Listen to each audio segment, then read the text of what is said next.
Hello, Twitch, and welcome to TheMajestic Presents Dungeons and Dragons, where a bunch of strangers who actually met on Reddit play Dungeons and Dragons and become the bestest of friends in the process.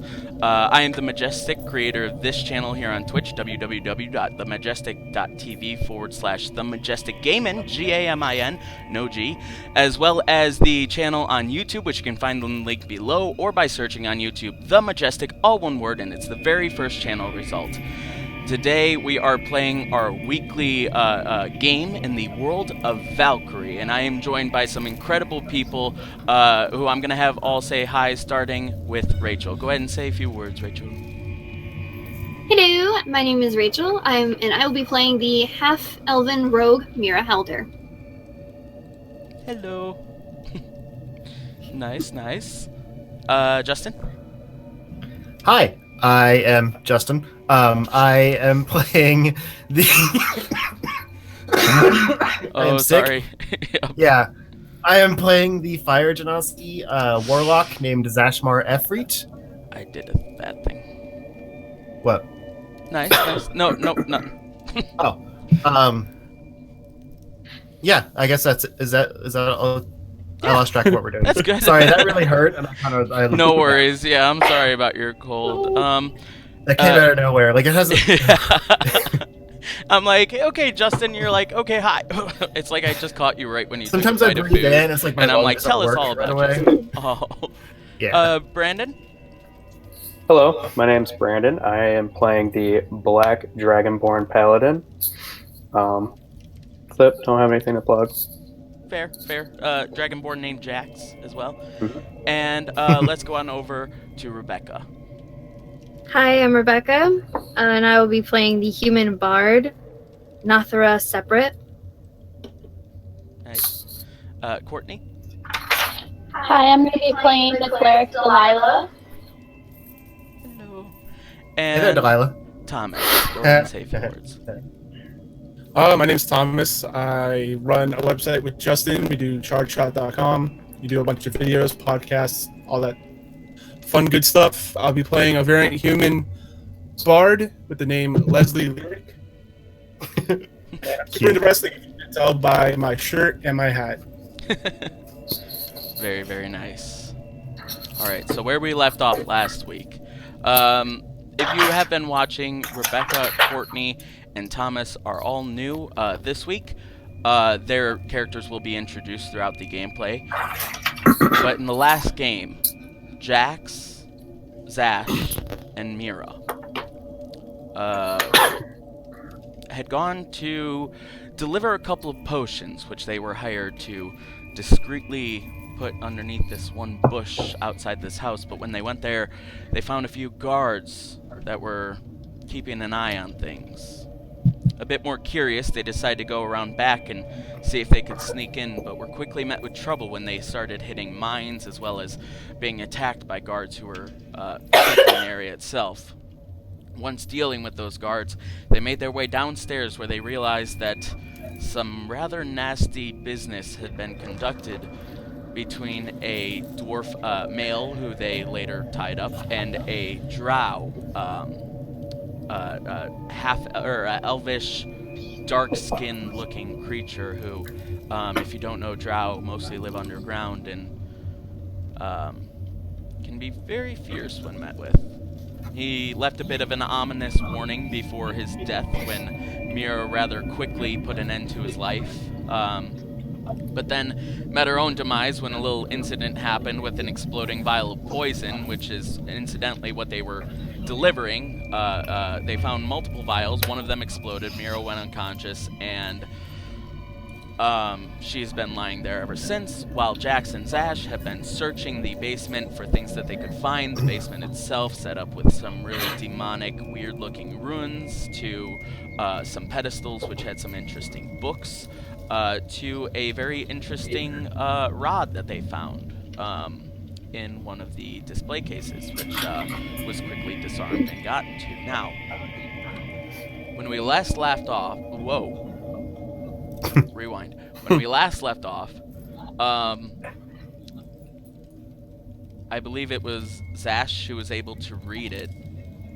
He read a Mhm. book in a language that only he could decipher at the time, called The Princess of the Apocalypse. And it's interesting.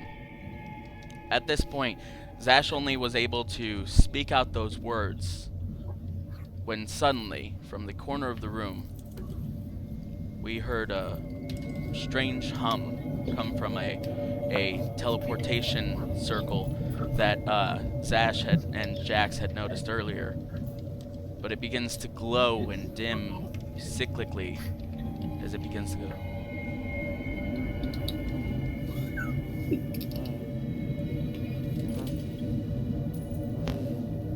And there in the chair, the tied-up dwarf that they had held to a chair begins to frantically breathe, getting terrified as he goes, I knew that this would happen. I didn't think it would be so soon. Quick! We might still have time. You know that lever right next to the portal. Pull it down. Pull that lever down. You need to pull down the lever in order to stop them. Okay. Whoa. I do that. How do we know he's not lying? Fuck. I mean, it's doing something now, and there's another position it could be in. It so could be like a it call seems- saying, "Hey, pull the lever so I can come through." Oh, also, Mira, real quick, your character was unconscious for how many hours? 2. 2 hours. And I think It's they had been only one of been those reading a hours. book for. Yeah. It's been Yeah. one of those hours. Because you were, by the way, she was unconscious for quite a while. They searched the entire basement. They tried to torture and get information out of this dwarf quite a bit while they had him tied up, but that did not work out too well. Him being very suicidal and wanting to take the easy way out because he feels that bad things are coming if he does not take his life right now. So, he is very terrified at this portal glowing. It has been one of those hours, and sorry, you guys may continue. Jax and Zash. Zash already said he pulled the lever. You already pulled it? No turning back.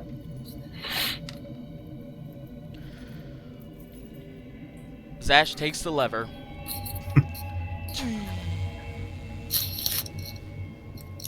You hear an energy residing and slowly disappearing, and the portal itself seems to dim a little bit, but all of a sudden it continues to.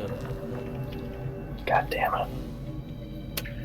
And this glowing, pulsating energy from it keeps it from truly going dim. What else would you guys like to do? Oh, god damn it. How big is the The portal? portal itself is about 4 feet in diameter. I'd say 5 feet in diameter.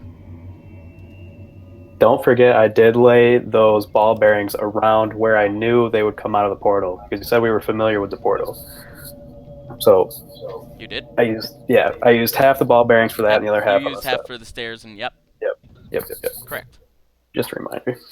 Okay, well, I want to basically hold the immovable rod Okay. about like 3 feet over the portal, and hit the button to make it stay there over the diameter of it. So if anything comes through, it'll have a rod impaled through it. Over the very middle, so you're reaching about 2.5 feet into the very center. Yeah, and like 3 feet up. So mean- even something short would still get. Yeah. Go ahead and make an acrobatics check for me. Don't fall through the portal. Oh, good grief! That's a 6. Oh, god damn it. But you are still holding an immovable rod. Yeah. That is a very good point. We'll say, as you try and reach over,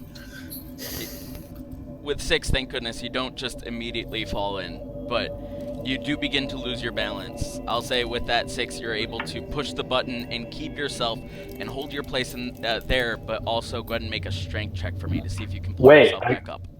I grab him and You pull him. All right, go ahead and make a strength check with advantage. Okay. Okay, First that was 21 No, it's or sorry, 22. it's Zash who's making the straight check still. Okay. 17. Okay. 17 total. Yeah, you're able to pull yourself back as Jax begins to pull on one arm on your shoulder, one arm on the back of your shirt or coat, and pulls you back as you regain your feet once more. And the rod right now is about like 4 feet off the ground, toward the center-ish. Okay. I just want to leave it there because I feel like it'll either impede, like, if it's one of those where like the portal has to be clear on both sides, or possibly it'll just impale whatever comes in. Good idea. Hopefully. Yeah. All right. Do we want to wake up Mira? I have 1 point of my lay on hands, and I think someone has a healing potion. I do have a healing potion, and it's probably the time to wake her up. Okay. Although I do only have 6 hit points. Can we assume that we took a short rest in this time? You guys did not. It's been about an hour of you guys doing stuff. You've been searching Oh, yeah, okay. around. You've been Mira's been unconscious for this hour, but other than that, you guys have been pretty busy. Should we just grab her and go? Get out of this room? There's 2 guards upstairs. We don't know what they're doing. I mean, they could still be outside. We don't know what's coming through the portal. You know what I mean? But we know what's upstairs. There's still so many things down here that we need. The tied-up dwarf says, "Well, whatever you're gonna do, decide it quickly. Please, take me out of here. Do something. Help me. Untie me. Let me fend Why are for you so myself at scared? least. I thought you wanted to die anyway. I don't want to die by them. You haven't seen Who what are they've they? done. You've already met one of their kind. It's pretty easy to decipher exactly who they are. And trust me, Drow. you do not want to be on the receiving end of one of their villainous sets of torture. It's nothing compared to what you guys have. Can we stop the portal? Can they get through right now? Trying to shut it off is too late. We've already tried that. Once the energy has begun on one side, it has enough power to sustain itself on the other to make sure that people don't get harmed in the power of transfer. There's no way of stopping them.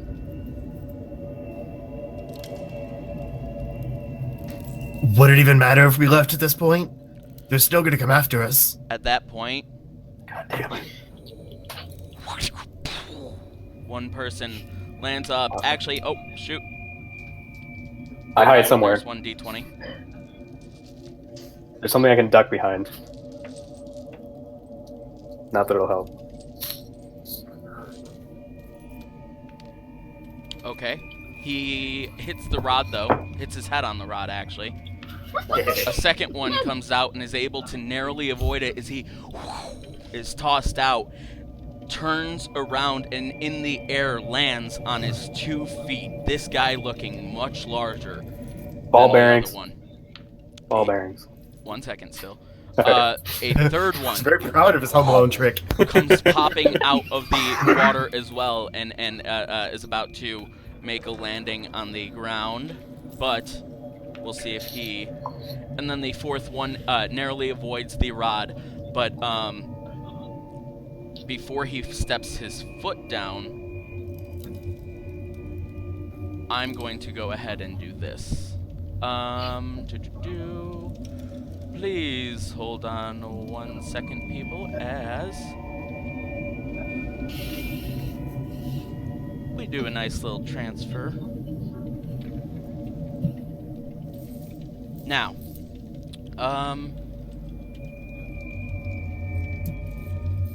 as all of this happens, can you do me a favor, Brandon? What do the ball bearings exactly say? Hang on, I don't remember. I took them out of Mira's bag. It should be in the. Actually, I can put it over here. You got the 3 notebooks now. Okay.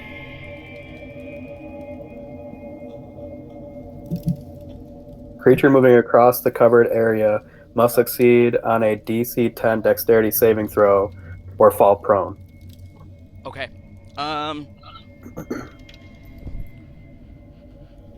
And let's see, the immovable rod would be considered a blunt weapon.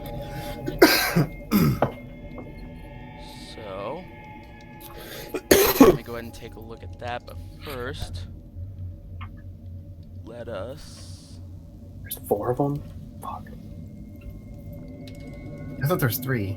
I guess one got hit, There were but it's 4. still there. One of them got hit in the head, yeah. Yeah. I assumed he dead. didn't come through. Like he got hit and knocked back or something. We're definitely dead. Incorrect, unfortunately. Yeah. There it is. Alright.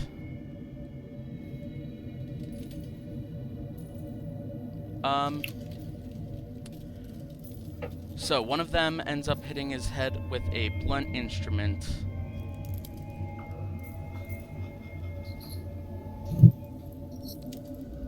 Were you looking for the ball bearings info? Yeah, DC 10 dexterity saving throw. Yes. I just found it. Alright, the one made a natural 20.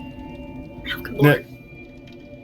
So he very confidently slips his feet right in between the ball bearings. However, you said it's for a good distance around, right? So for the next 5 feet or so, they'll still need to be making those checks. And the other one made a 8, but let's see if Drow have anything for that. Don't help your NPCs. We're outnumbered here. I'm not trying to help them. I'm And trying you- to make sure that's right. DC 10 dexterity. It's +2, so it just makes it. He also does not fall prone. Lastly, where can I find, I guess it would just be under equipment listing. Let's see, club.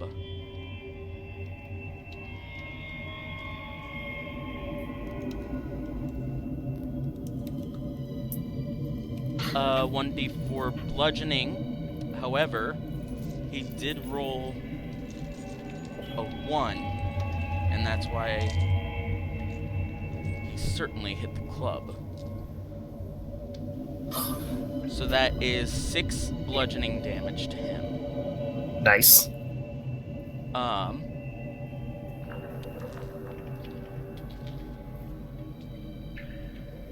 That being said,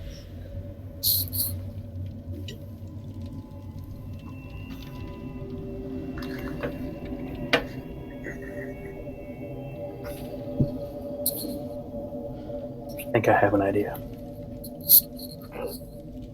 Well, we can't really metagame during battle, but I know. I Well, we hope aren't I hope in it's bed. clear. Hope it involves waking me up. I can't unless I want 1 hit point. oh gosh. Yeah, because if you give me 1 hit point and I take more than 10 damage, I'm insta dead. 10 Yeah, or more. and we were gonna wake you up, but someone decided to make a portal happen. I didn't decide to make it happen. It's been there. You guys never flipped the switch at the end of the last game. I'm sorry. We didn't know if it was on or off already. It was still glowing blue. I don't know what that means. Fair. You guys did ask. I said it was a teleportation circle and that there was a big lever right to the next side of it. Yeah. Before we go any further, did everybody remember Audacity? Oh, Oh, Because I forgot and I hadn't just opened, turned it I on a hadn't few seconds pressed ago. record. I did. I was gonna say something too this time, and I was gonna be like, "Yeah, I'm gonna get that going. I'm gonna say." Because I had it up and I'm thing." like, oh, I forgot. But now I mean, so far Rachel's the only one that's been sending them to me anyway. Hello? oh. I'm still working on turning them to MP3s. I tried downloading the software and it won't let me do it on this Mac for some reason. Can you get it in WAV format? Well, it just takes up more space. Yeah, I mean, No, you can but do it it's in Wave. It's just for bigger. better But anyway, we'll do Oh, that okay. later. Okay. Yeah, we'll figure it out. As the 4 of them can then come. Although he also has to make his Dexterity check. He succeeds though. Natural 12. So one of them, the very first one, as he comes, ding, he hits his head on that bar right there, and that echoey reverb of skull to metal was loud enough that the next few drow after were able to know to avoid it, and they all successfully landed on their feet as one of them stands up, the one forwardmost toward Jax at the moment, and goes, "Ah, that's why he was late." Well, all the merrier, I suppose. This just means that Ilvara will have more people under her domain. I want everyone to make an initiative roll. Whoa. Thank God you guys are here. We were just making a drop for the poison, heard a commotion, we came in, and we saw this shit. We don't know what's going on. I swear we just walked in here and this is what we saw. I'll say that happened before they were just ready to attack. Go ahead and make a deception roll. Alright. Come on, new dice. My heart's beating so fast right now. Dang it. 14. 14? Mhm. He goes, huh. Good to know. I believe you, but you're still coming with us. Now I want everyone to make an initiative roll. God damn it. You want me to make one after I wake up? Yes. Cool. You are, although, yeah, because you're stable. Yeah, I just have 0 hit points until I complete the next hour. Yep, you're stable, so you don't need to make any death saving rolls or anything like that at your turn of the order. But, let's see. 15. 10. Total of 15 and 10? Yes. Yep.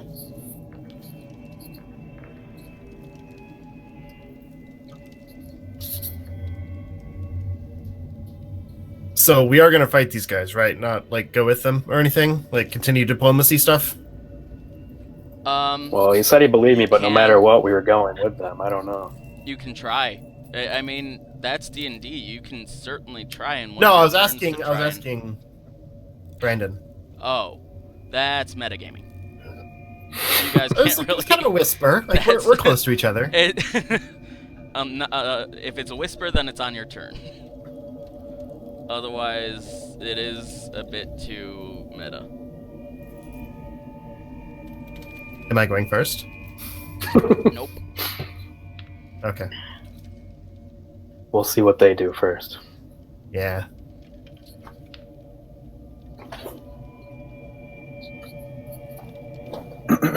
Alright. First things first. Second thing, second. Alright. First things first is the one at the furthest south of the screen, right above Courtney. He comes out of the portal and just with a big smirk, after hearing his boss say this, he goes, he picks up his bow, aims it directly at Mira on the ground. It's a hand crossbow, I should say, not like a bow and arrow. He picks up his crossbow, aims it directly at Mira, with advantage, correct? Because, yeah, she's prone, she's unconscious. Well, no. Isn't it melee has advantage, but... A prone creature's only movement is a crawl. Creature has disadvantage on attack rolls. An attack roll against the creature has advantage if the attacker is within 5 feet of the creature. Fair enough. He moves up to 5 feet of you. And also considering that you're unconscious, an unconscious creature is incapacitated. The creature drops whatever it's holding. Creature automatically fails strength and dex saving throws. Attack rolls against creature have advantage no matter what. So he's going to stay where he is. He aims at you with advantage. 19. It hits. Why would you do this? He picks up his crossbow. He shoots. No, actually, that's 5 of that. However, he shoots, and I just want to make sure I have this correct, because people on the internet might get mad if I don't. But 2 death saves failed. You'll see. Okay. I'm sorry. He...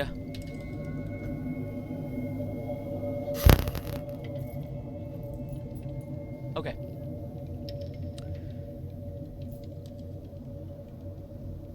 Again, smirking. Turning toward the one on the ground who's already lying there, he assumes just sleeping. He takes his crossbow, pulls out a small vial out of his pocket, puts a single drop on the tip of the bolt. Oh, shit. Aims it at Mira. It sinks into her. And Mira, you do not need to take note of any saving throws. That's its turn. Paralyzed? Okay. Not quite. You guys look over, and you guys can see if you see anything for an investigation check during your turn. But right now, she looks as dead could be. Next.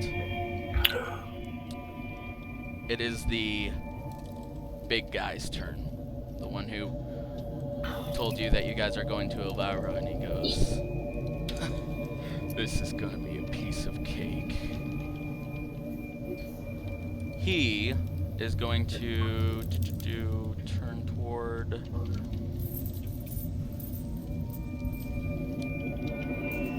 Yeah. I'm just gonna open up another page here. He's going to turn towards Zash. Or no, Jax. Jax being a bit more omnipresent, looking like a little bit of a bigger challenge for him off the bat. Zash, Rude. I assume that you don't have your head on fire right now. Sorry. Also, you're the one who's on fire right now. I changed out your little player character. I figured. Yeah, you'd it like was that cool. one. Okay, cool. I need to find a Drow elite soldier.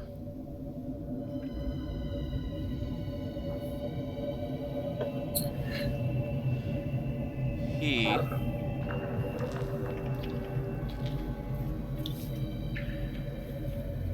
is going to take out his short sword and just walks up to Jax and goes, this is gonna be fun. He makes an attack against you. Oh, wow. Okay. Even with 7 to hit, 13? Yeah. 13 hits? Alright. Does not hit. Does not hit. Does not. Okay, you did not. Sorry, you cut out right then. I was gonna be like, okay, that's surprising. Yeah, he goes up and just confidently, ready to smash your face in, brings this short sword across you, but you nearly miss as you parry out of the way as it goes flying right where your chest was. You watch it from a side as it swings down with a force like you've never seen in your life. That being said,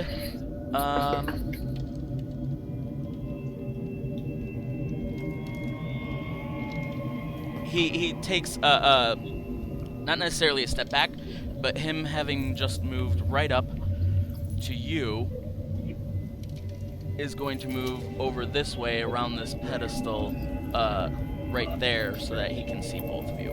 And that is the end. Do I get an of attack his of turn. opportunity? You do not, because these are not 5-foot squares.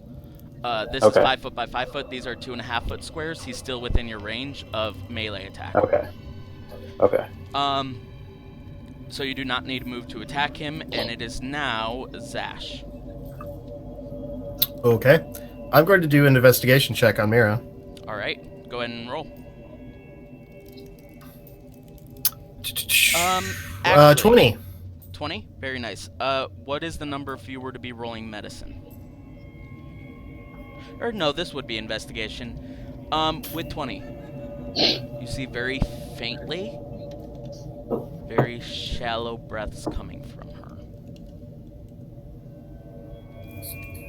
That's all I needed to know. Alright. And he points his crossbow at the one that shot her. Okay, don't forget there are 2 tables of poisons in the room. Are they nearby? The one that is not in the way of enemies is over here, which you could get to. But then there's another one right here. 2 5-foot tables. Okay, Sides. then I'm going to go over to that table, dip a bolt in that poison, and then shoot it at the guy that shot her. Okay. Oh. Yeah, we'll say you have line of sight. Go ahead and make an attack. Give you a taste of your own poison. That is 17. 17. Unless there's an advantage for a cool pun. Unfortunately there is not, but 17 does hit. Go ahead and roll damage. Beautiful. But to be fair, real quick, I just want to say you would probably need to move over this way a good bit to have clear line of sight on him. That's fine. I have 30 feet of movement. Okay, yeah. Small That's 4 4 plus whatever the damage. poison does. You picked up a vial, correct? I dipped the bolt in it, yeah. Just the first one that was most near you? Sure. Alright. I need to roll for this. I mean, they were all the same thing, weren't they? Nope. I wouldn't know what the difference I know, is. I'm aware. Alright. Okay. Strength potion.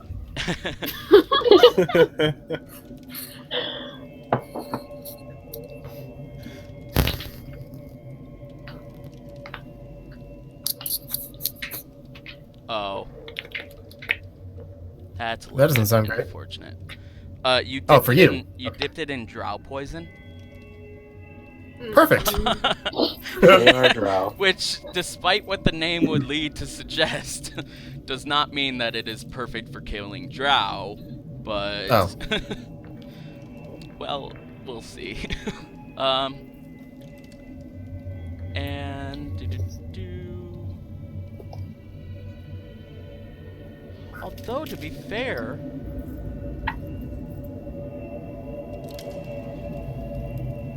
Huh. That hit, you dipped it in poison. Yeah, I'll... Let me just double check. I really want to make sure. Yeah, normal drow have no resistance to poison. It's only elite. Alright. Oh, no, poison predilection. Nope, never mind. That just means that they often make it, which we already knew. Yeah. So the poison itself, this poison is typically made only by the drow and only in a place far removed from sunlight. Creatures subject to poison must succeed a DC 13 Constitution. It's literally a taste of his own poison. It is. That it is.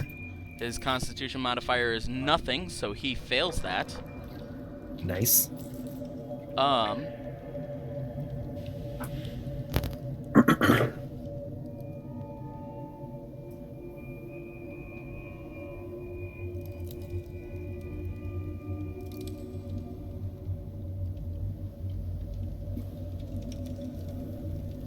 So we win?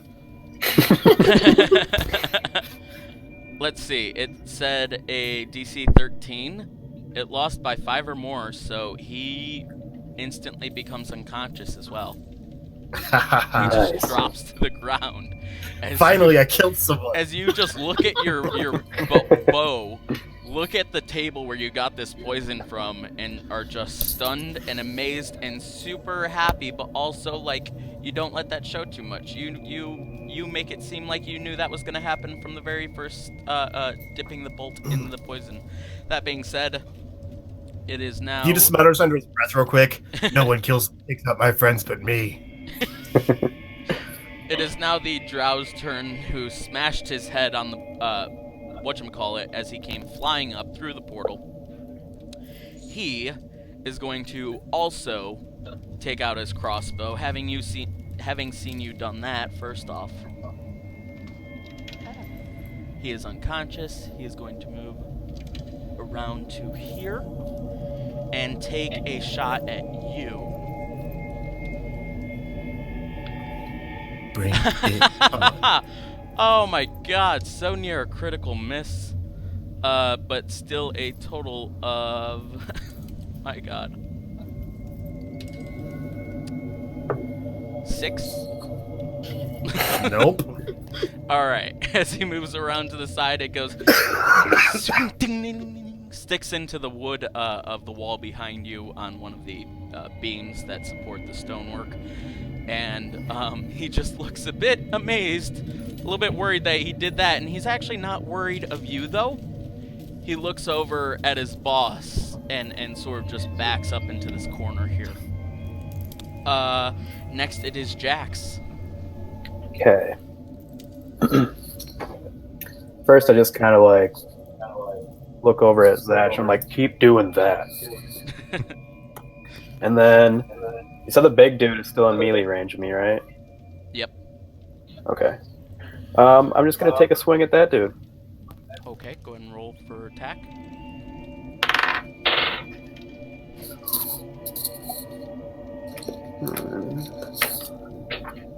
That is a 16. 16 does not hit. Damn it. Oh, jeez. I think that's all I got. As you watch that blade swing down in front of your face, and you watch as there's guy left and right falling, well, the guy on your left falls, while as the guy on your right sort of just completely misses Zash as he dodges out of the way. You feel confident, you feel ready to attack him, but you also go to attack. You lunge your sword, trying to hit his chest, much like you did to the soldier last week, but he just laughingly stands there as it hits his armor, and you can't really get a hold. It's stuck in there, and you pull back your weapon, and you're a bit worried at that. Next, it is the last Drow's turn, who is going to look around the room. He holds up his hand and snaps his finger. In that snap, the entire room goes dark, and Jax, you cannot see a thing. Fuck. Having dark vision, though, Zash is still able to see everything around. His eyes take 2 milliseconds to adjust, but you're able to see. And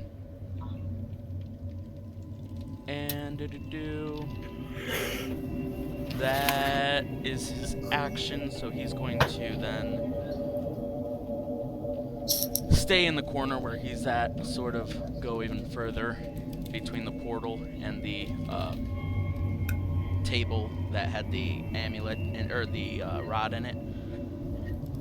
And we are back up at the top to the guy who hit Mira, who is currently unconscious as she is. Next, it is back to the elite guy. Looking at you, having just tried to stab him in the chest.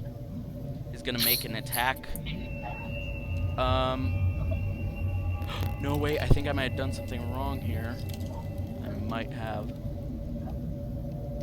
Nope, okay. Good to know.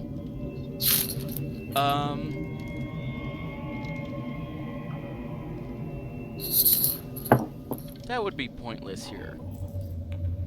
But he really wants to show his strength. He just looks down at you, Jax, and already sort of overshadowing your presence, and you're not used to this, being a dragonborn. He's Must be a taller than big you. fucker, dude. He looks down at you and just holds out his arms. As you look up at him, you realize you're looking further up and further up as he just begins to fly up off the ground where he's standing and begins to just laugh.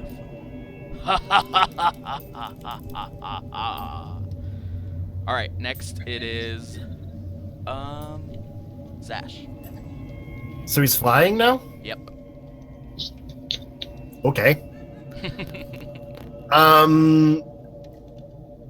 Same thing. I'm gonna put another bolt into the same vial because I know what that one does now. And shoot it at the flying guy, I guess. Flying guy going to make an attack roll. No. Doesn't work against the elite, dude. It's I fine. didn't know there was a difference with him. He doesn't know that, so keep going. I know, I'm speaking as Brandon. Doesn't matter anyway. That's a Yeah. 7. Yep, that does not hit. Seeing him fly up in the air and chuckle maniacally while he flies up, you quickly take out another bolt, dip it in the water, but as you quickly aim, you don't take enough time as it goes way off and gets stuck in some of the stone. Okay, but also real quick, I light a torch and toss it to Jax. Nice. Because that's a free Yeah, action. Yeah, tossing is a bonus action, but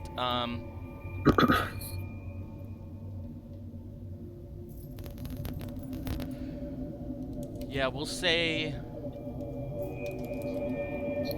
you. Wouldn't be strength, but just make a sleight of hand check for us then. All right. That's a 5. That's a 5. Yeah. You're able to get the torch lit, but you're still rather worried with how things are turning out. With one of your members already being down, you go to toss him the torch. It flies long, hits the wall, and falls. Interestingly enough, right next to the wood table at the other side of the room. And it slowly begins to burn in that spot. Okay, it still created a focal point. That's fine. Yep. It is well, actually, I would like to double check something because magical darkness spreads from this point to fill a 15-foot sphere radius. The darkness spreads around corners. Creature with dark vision cannot see. The point you choose, an object you are holding has a component carried. Darkness emanates from the object and moves with it, completely covering the source of darkness from opaque light, such as a bowl or helm. If any of the spell's area overlaps with the area of light created by a spell of second level or lower, the spell created light is dispelled. Which means that you did this, but everything is still dark. Oh. It will take a magical type effect of light in order to do that, and even then, it would have to be higher than second level. So, That sucks. which means that you guys don't see it as this torch is slowly burning this wood table. That's interesting. It is now to the first drow who hit his head,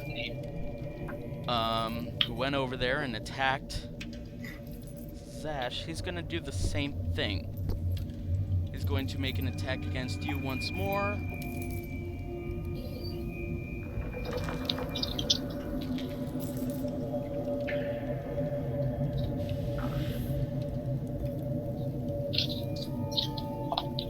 Yeah, with the crossbow again.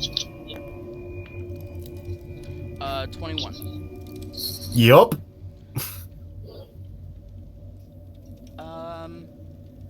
You take 5 points of piercing damage. Okay. And go ahead and make a Constitution saving throw. Oh no.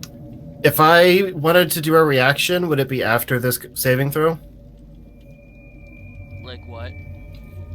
Hellish Rebuke. Read out Hellish Rebuke for me. You point your finger, and the creature that damaged you is momentarily surrounded by hellish flames. The creature must make a dexterity saving throw. It takes 2d10 fire damage on a failed save, or half as much on a successful one.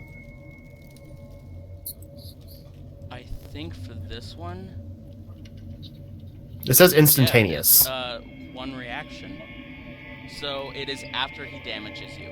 So after it hits you, yes. And then you get to do Hellish Rebuke afterwards. Okay. What is your Constitution saving throw? 19. 19. Nice. All right. So you just take the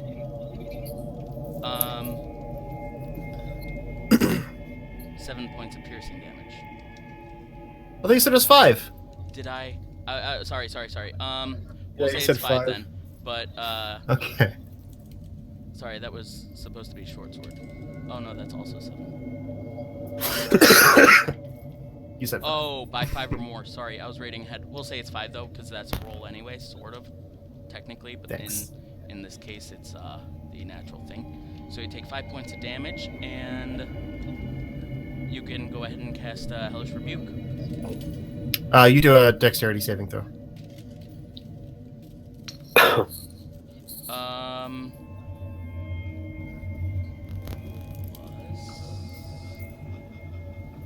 Was 7. You failed. All right, go ahead and roll 2d10. Jeez, that's it. 3. Oh my For god. 2d10. Yup. Oh, I am sorry. Okay. That's upsetting. All right. He's still standing as you instantaneously try and quite literally light a flame underneath him. However, it being so dark, you don't really see where the flame itself goes, being overshadowed by the magical essence itself. You still are able to see with your dark vision, but the light itself seems to not get through it, as it just narrowly hits one of his sides and singeing his arm a good bit. It misses the vast majority of his presence, and he's still standing and okay. Well, good for him. It is now his turn. Or no, that was his turn. It is now Jax's turn. Yeah. Sorry, I thought that was Zash's turn for a second because of Hellish Rebuke. All right, Jax. Because I did so much damage on that. How many times do you get that? I mean, That it's always a a reaction. it's a level 1 spell, so it's a reaction. But yeah, oh, it's a but it level 1 takes a spell. spell slot. Gotcha. Yeah. Gotcha. You can't do it again. Okay. Okay, so I can't see anything, Correct. but I think the dude is still hovering above me because I watched him fly up. Correct. Okay, I'm just gonna swing up, hopefully Alright. hitting that dude right between the legs. Go ahead and make an attack roll at disadvantage. Wow. I'm sorry. Oh god damn it. That's the rules. Okay. Worst one was 17. 17 Jeez. Yeah. was your worst. Yeah, second one was a 17 on the dice, which would make it a 20. 17 Two. does not hit. What? Oh my god. Jeez, that guy's strong apparently. Okay. He is. It is the final Drow's turn, who is off in the corner. Between, not in the corner, but between the portal and the cabinet. He...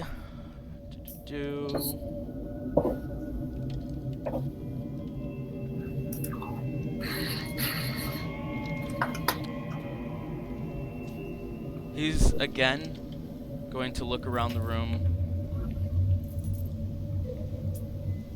And he's going to focus on Zash. On Zash, he once again holds up his fingers and snaps them, and in that second, glittering purple sparks fall down in a circle right above him and land all over his outline form. But am I a stripper?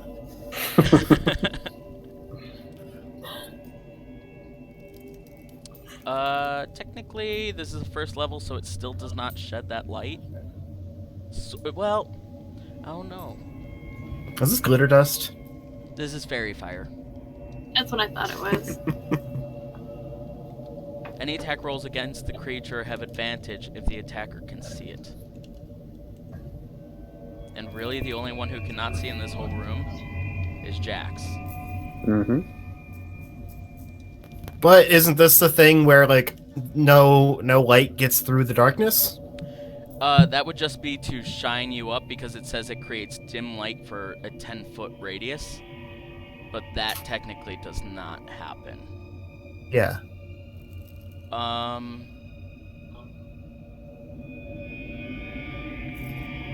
me look it up. Darkness versus fairy fire. Okay, well, it doesn't sound like this is an attack, so I'm gonna pee real quick. Alright.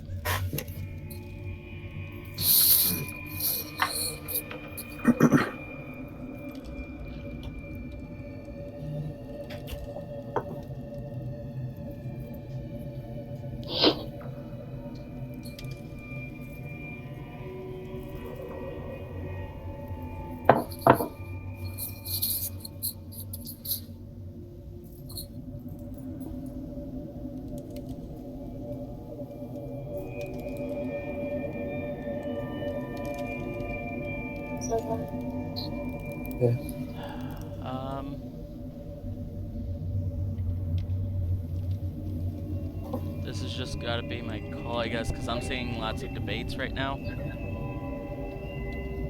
I don't know. I would say technically it's not second level, second level or higher. So I guess it wouldn't work. But I don't know if the fairy fire. What do you think, Rachel? Because you know a good bit of fairy fire, obviously, from. Yeah, so do you think that would have that effect? I honestly don't know. Because it's two different types of magic. And I've never played spellcaster, so I don't really have much of an idea. So it's way too late for this, but each time they all moved, you didn't do the save for them on the ball bearings. Just throwing that out there. just thought of that. Well, there's only the one that's. Yeah, there is the one that Roll moved over to dex the check corner. for I guess. everyone. However, the No, elite warrior made a 19, natural 19, 15, 18, and 9 were all the base rolls. For dexterity, it's +4 and +2 for regular drow. So 11 was the lowest. And it's really only been like one round, technically, 1 or 2. Yeah. The 4th drow got an 11, and it has to be 10, right? I think so. I don't remember. Okay. Yeah. All right. Probably. I was just.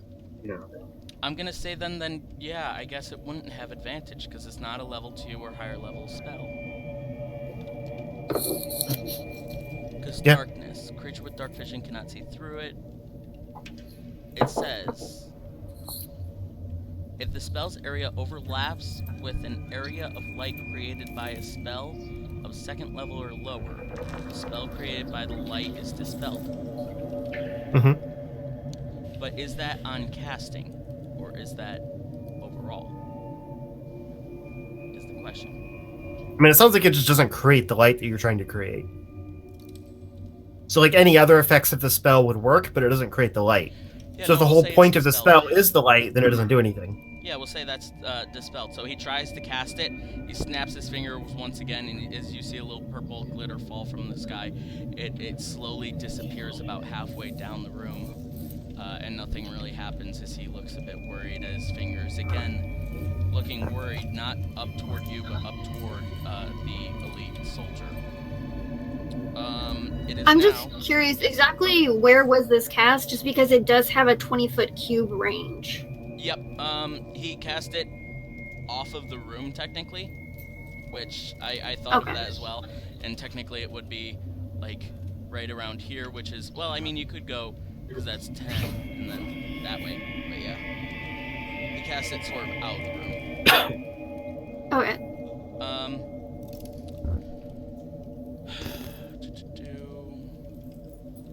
is now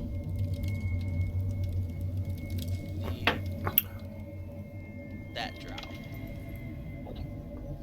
who again is unconscious. That's right. And then it is the big guy, not standing, flying over Jax. He looks down, and with one final grin on his face, he's going to do a multi-attack against you. He gets 2 attacks, and technically both of them are advantage because you're blinded. Sweet. So the first one at advantage. Oh, thank God, that was a 2. That's a 17. So, Hits. well, plus 7 is 24 to hit. Yep. Second attack. 18? No, wait. 16? My armor class is 16, so is that... hits, unfortunately. Okay. Alright, for the first one, you take 10 points of... No, you take 7 points of piercing damage and 10 points of poison damage. Holy crap! Alright, then I'm unconscious. You're unconscious?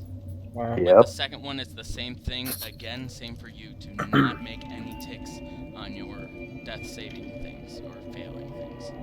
Okay. As he slowly, just in the air, changes direction to hover. Ha ha ha. Right toward you, Zash. That's the end of his turn. And it is to you. Is that portal still active? Yep.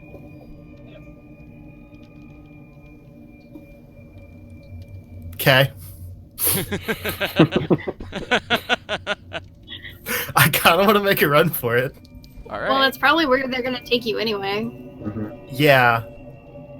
Because metagaming, I have 1 hit point, and I don't want to use my health potion because I have a feeling this is a story battle, and it doesn't matter if we win or lose. So I think I'm just gonna make a run for it because I'm not gonna win on my own. All right. Go ahead and make an acrobatics check. You are going to be... How do you run around it? Because you're going to end up in a 5-foot radius Around of what? someone. You're going to end up in someone's 5-foot radius. I mean, acrobatics would be going around objects. Correct. No, I mean, though, to run toward it, even if you run straight through here, you run right past the elite. If you run around this way, you run into his area of attack. That one's not flying anymore? He's flying. It's a small basement. He just flew like 1 foot off the ground to show his power. Oh, well, that's So stupid. yeah, you're You're gonna go into someone's area of attack, is what I'm saying though. The stairs are Okay. to your back. So since I do have an attack as I go, can I run by, grab a different vial other than the one I already have, run by and chuck the vial at the flying guy to distract him, and then go? He would still get a reaction. I mean, that's because- fine, but if the vial would work first, whatever it does. That's true. We'd need to see if it's ingested or what, but yeah, you're not wrong. Yeah, because I'm not grabbing the one I already grabbed, specifically, Yeah. but I don't know which other one I'm grabbing, so. All right, go ahead What? and you run up to the table. You see like 13 vials there. Are they different colors or anything? Some of them are like a lighter purple. Some of them are like a really dark black. Some of them are just like a dark purple. Some of them are dark green. There's Okay, what's the one that I'd already used? the one more so toward the front of the table. It was like on a corner. You just dipped your poison into Right, it. color. Oh, that was a dark purple. Okay, so dark green, fine, sure. 16. All right, but dark green. Yeah. And then I'll run. And with acrobatics, that would be an 18. Holy shit. Well, are you sure you take a dark green? I don't know. You sounded pretty upset by that. So maybe I should. Maybe you shouldn't. Huh. All right. I mean, the ones we were dropping off are black, right? Huh? The ones we were dropping off are black, right? The ones that Mira said were poison? Correct. Then I'll get a black. Because that's not drow poison. That's just other poison. Oh. Right? Sure you don't want to go with a lighter purple? Sure, lighter purple. Fine. Okay. Yes. You can just tell me what they are if you want me to pick a specific one. Well, you don't know these, though, is what I'm saying. I rolled something when you just said I'll take a random potion, and it came up as a certain kind of purple poison because it's from a that's purple fine. worm. All right. So you take that poison.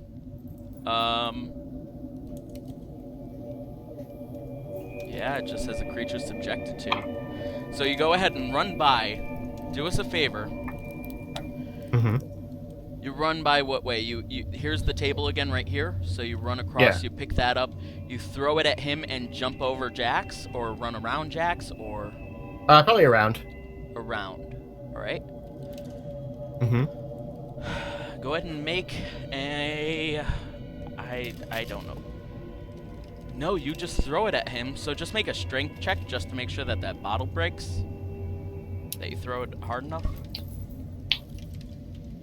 Strength is not my strong suit.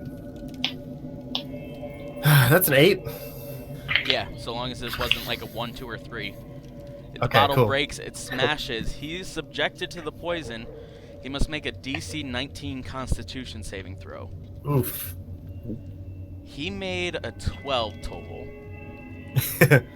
So would you like to roll these, or do you want to take the base amount of damage?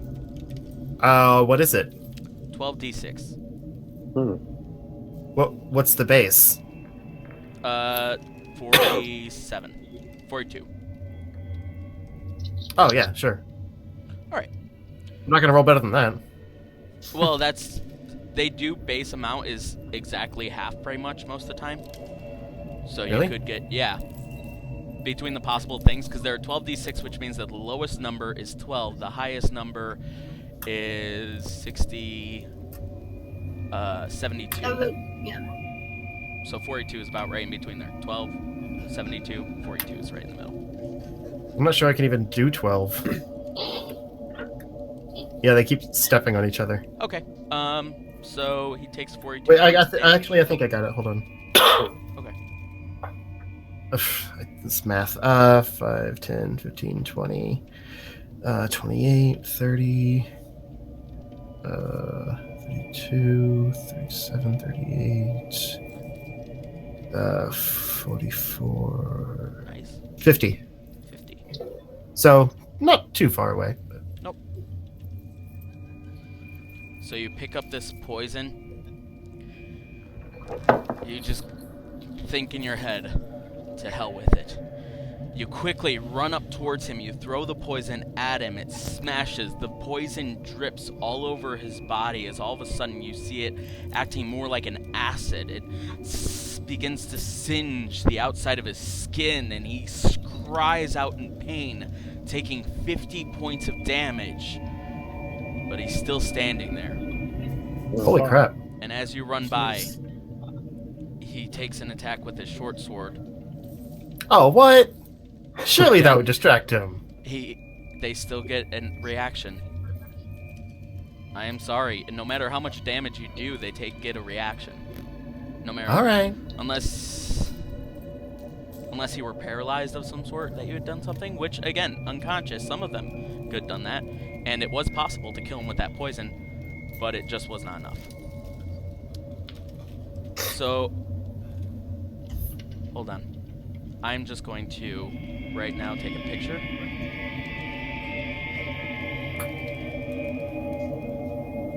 Uh-oh.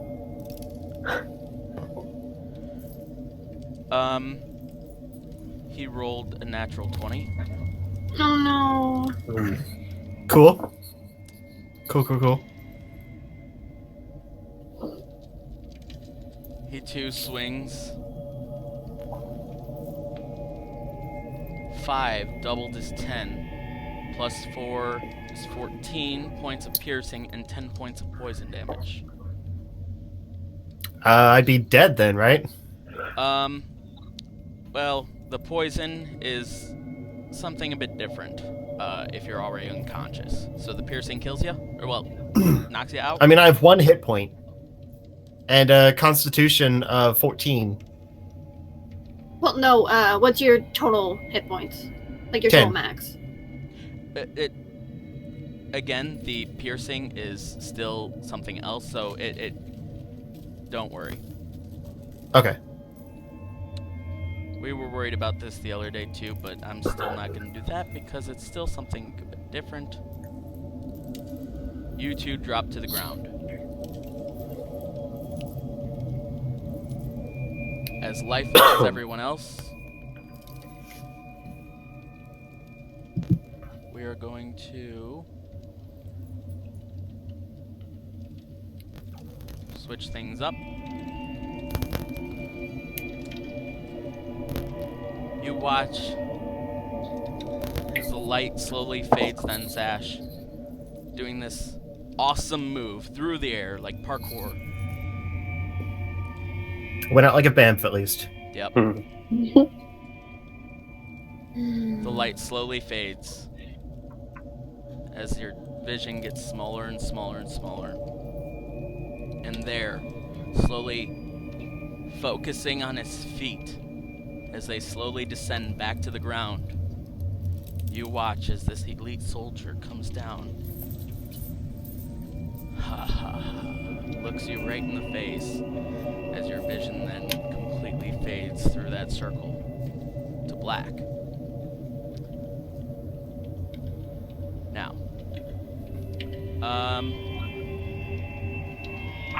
I want everyone to make a, let's say, Constitution throw. Check.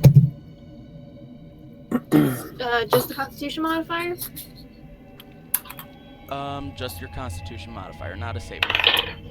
Alright. 16. 12. Natural 20. Nice. Nice. Screw you, I'm not dead yet.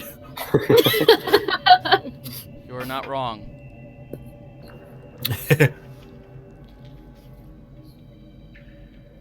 Your vision slowly regains as you come back to. What the hell? You look down. Your hands are in shackles, which are tied to your feet. Looking around you, it looks dark, grim, mangy, gross things falling from the walls themselves. You're in your own separate little cavern with bars at the end of it. And you can hear the faint voice of many, many other people around you.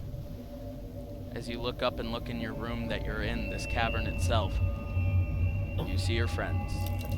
They're also there. They are also still unconscious, lying on the ground. And you see the faces of 3 others. These people have awoken not too long before you, as you all slowly come to wake up. Looking around, Zash, you stand up to your feet. You see 2 of them are humans. 2 of them wearing, well, all of you are sort of stripped of pretty much everything except for, you know, your basic clothings and decent rags. But 2 of them still have hats on, which symbolize, you know, they might be more so bards.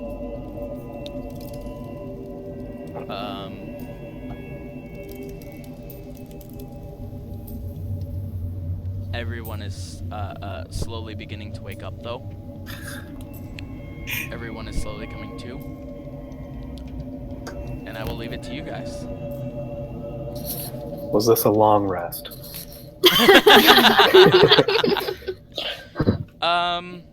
Yeah, we'll say technically yes. Really? Yeah. I say it should be. Yeah. Yeah, you guys were How out bad for off a we while. were. Even though it was aided by poison, you guys got a much needed rest, so yeah. Did we get any experience for that one dude? The one guy you knocked out unconscious, yeah. For a regular drow.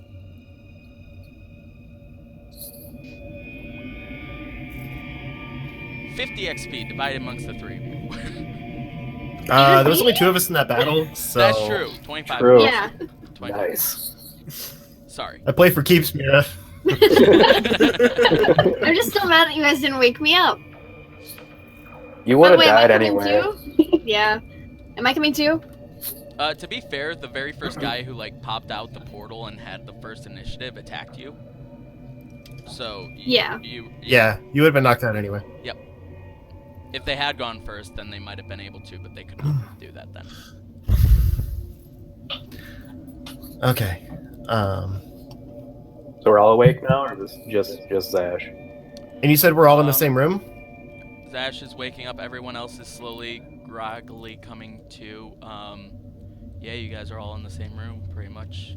You look around and you see all the characters of your friends. Again, 2 bards, and I already forget. I will take a look at my phone.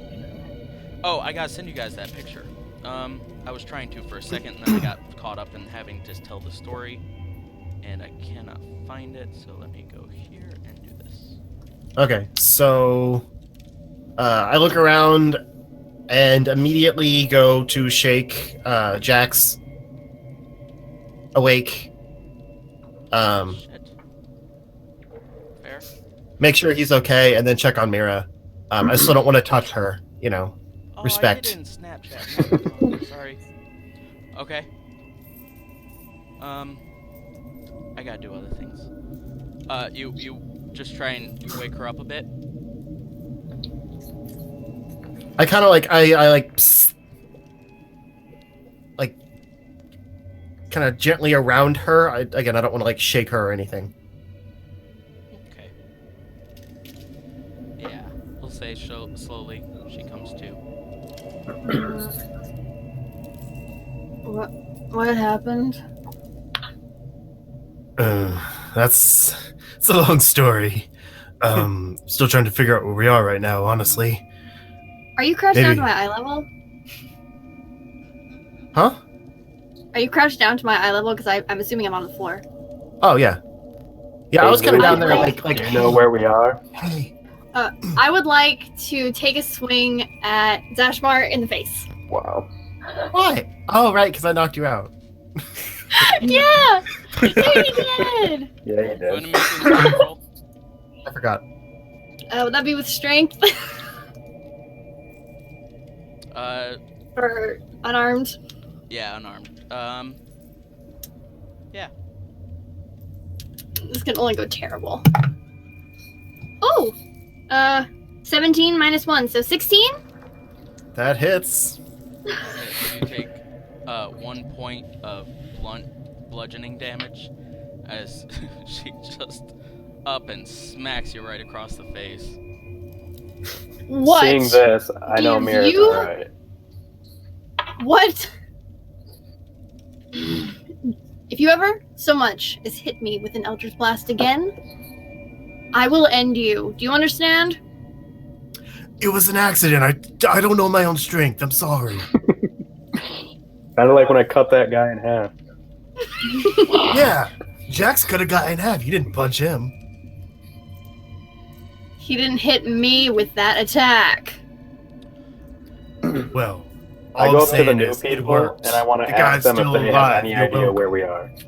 Alright, again, you see one Asamer sitting there, slowly coming to. In fact, I want everyone to go ahead and roll the 3 new people, Courtney, Thomas, and Rebecca, to all roll a d10 if you have one.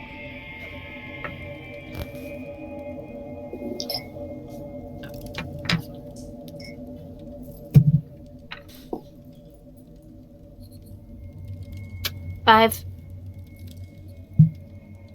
Who had 5? Reba. Rebecca. Okay. So you've been locked up in there for 5 days. You've been coming to in and out a little bit here and there. In fact, I want you to now roll a d20. And what was Courtney and Thomas? 6. 2. 2 and 6. Yeah. Same thing. 6 days for Courtney, 2 days for Thomas, and I want both of you to go ahead and roll a d20. And then what you're going to do is you're going to add your number to that. So, Courtney, you rolled a 6. You got a what on your d20? 9 or 6. Sorry. 6 and 6? Yeah. So you got a 12. You have 1 gold coin on your person. Thomas, what did you have? I rolled a 13, so I guess that's a 15 total. 15. You found a living spider. Which Great. you actually he's a pretty nice spider. He's pretty friendly, in fact. He sort of just follows you around wherever you go. Nice. Yeah, and spider he's- buddy. Yeah, a little living spider the size of a tarantula. Who's a tiny beast. His specs are, which you can find on D&D, strength of -4, dex of +2, con of -1, intelligence of -5, a wisdom of +0, and a charisma of -4. It has an armor class of 12 and 1 hit point. So, there's that. Nobody step on it. Yes. Be very careful, guys. And Rebecca, what was your total? So it was I rolled an 5. 18, so 18 plus 23. 5 is 23.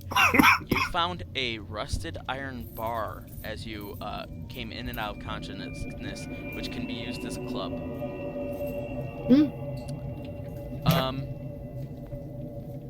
All of you, sort of again coming to and fro throughout these days. Some of you have been put to work. You've all been separately captured by the Drow.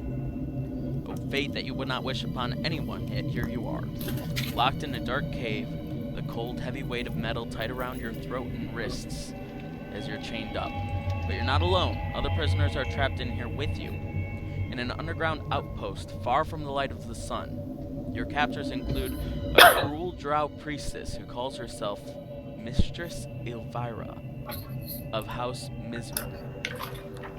Over the past several days, you've met her a couple of times, robed in silken garments and flanked by 2 male drow, one of whom has a massive scars along one side of his face and neck, sort of like burn scars.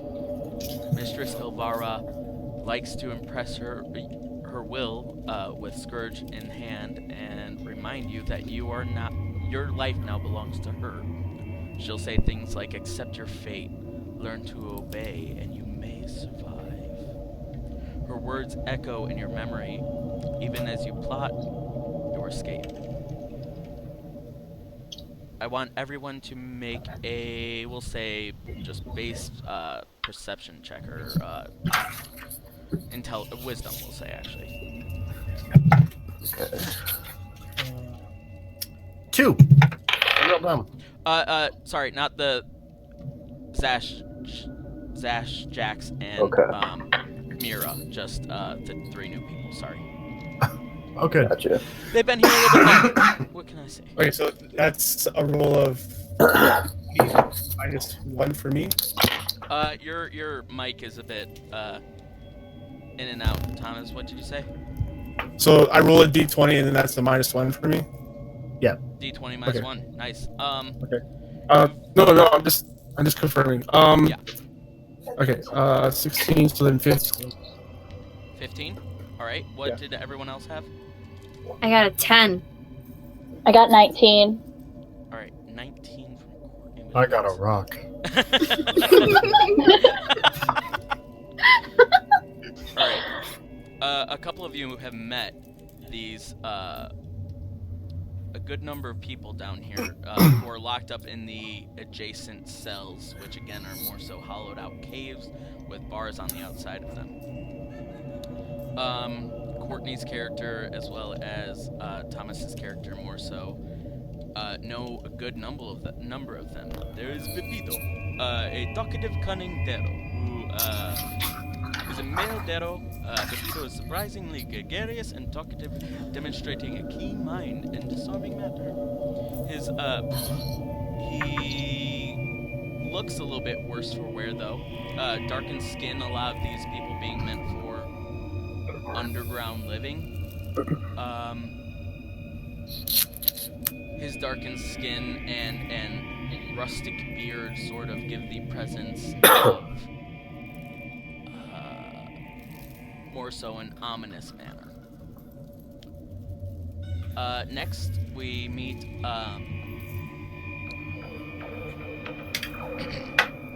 Darendale. Now Darendale is a quaggoth who claims to be the prince. He claims to be a cursed elf prince.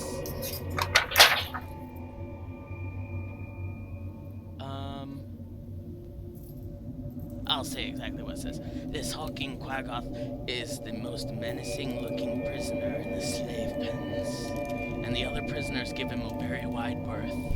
The quaggoths, in fact, work for the drow themselves. To the right, you guys have passed a couple of times past the quaggoth pen, where they hold these quaggoths prisoner, but they also keep them to do menial work for the drow, as well as guard things here and there. Now, Prince Darendale explains that he is in fact not a quaggoth, but a gold elf prince, polymorphed into a quaggoth form by a curse. He claims to be Prince Darendale of the kingdom of Nelrindenvane in the High Forest. His crown was usurped by evil wizard Terrastor, who trapped him in this form and exiled him from his people. Next, we come across a very kind-looking little dwarf named Edith.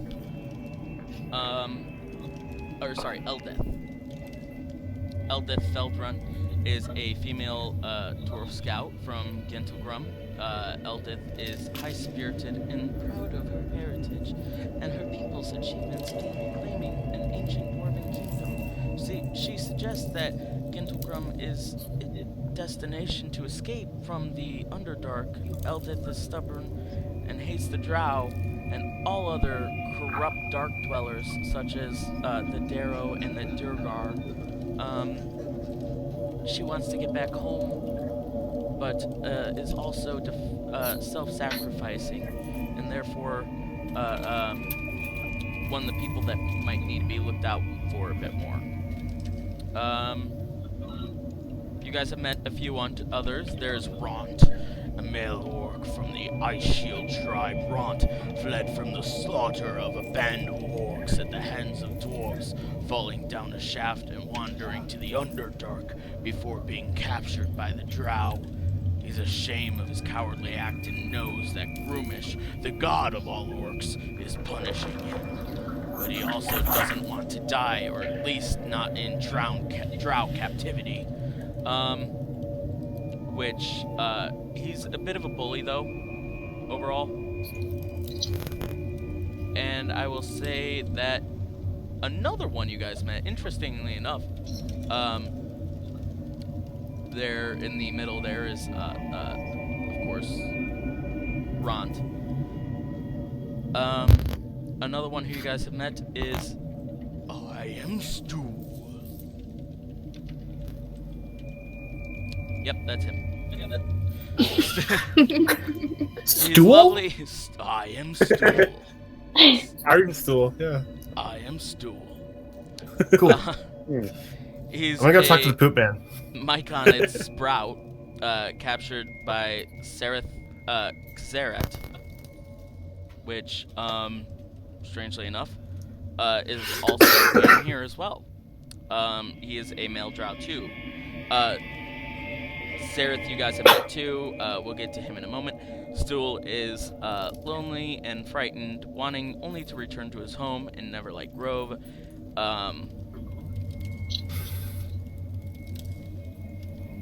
He can only speak the words, "I am stool," but uses rapport spores to establish telepathic communication with other creatures, and it does so to communicate with creatures who are kind and friendly toward it. The Myconid will also help establish communication with Underdark denizens to whom the characters don't share language. And the last one that you guys know is Sareth Kazeret, a male drow who is in here in the drow prison with you. Sareth is a sullen and keeps to himself, rebuffing attempts to talk to him. He's disgraced by his imprisonment, but it is resigned to his fate. Since there doesn't appear to be anything he can do about it, Sareth is accused of murdering one of his fellow drow warriors in a fit of madness, but he has no memory of it. He varies between believing the whole thing is a setup to discredit and destroy him, and fearing that it's all true.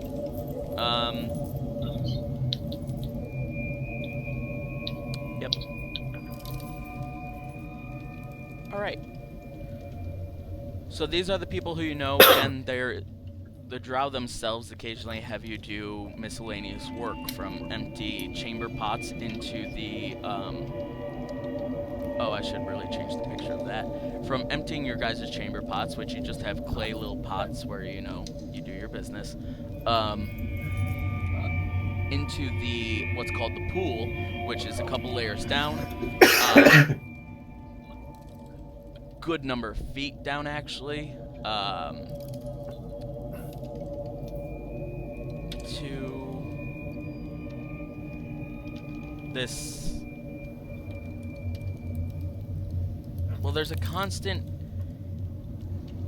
echoing water rushing sound, no matter where you are in this cavern, as a big waterfall flows down through the center of the cavern itself.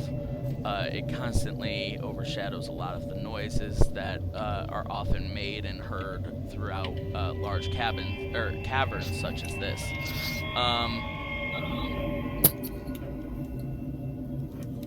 That being said, the pool. Oh boy.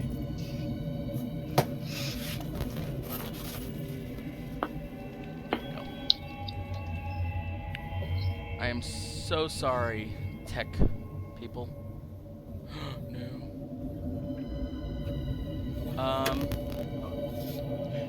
Yeah, I should say though, you guys are coming to from a sort of normal rest. Again, some of you have been a little bit imprisoned, and I would like to point out,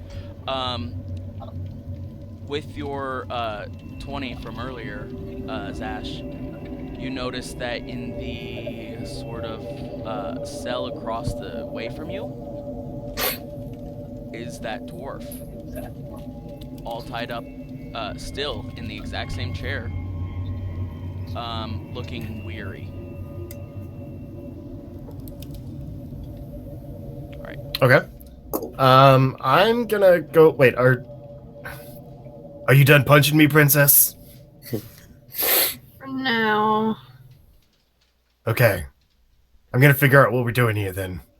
And I go over to the dwarf and kind of just smack his cheek a few times, to kind of get his attention and make sure he's awake. He's in the cell across from you. So again, there's a Oh. there are bars at the front of your cavern, and then there's a little walkway, and then more bars, and then he's across there. Okay, is he within talking distance? Yeah, you can hear each other, as well as, even though the sounds are mostly being drowned out by, again, the constant rushing water where you guys end up, that little river at the bottom, that's where you dump all your grossities into. Even though that noise is omnipresent, you can still hear things in a moderate range, so sound works exactly the same as anywhere else. Okay. Hey, dwarf, what are we doing here? Where is this? This is the place I didn't want to go to. Well, we're already here. Tell me what it is. It's one of their prisons. We're slaves now, don't you get it? Those those freaks we fought upstairs? Or wherever?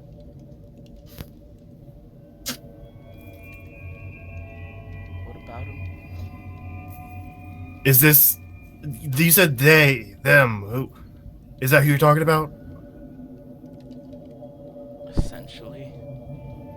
A sort of radical drow.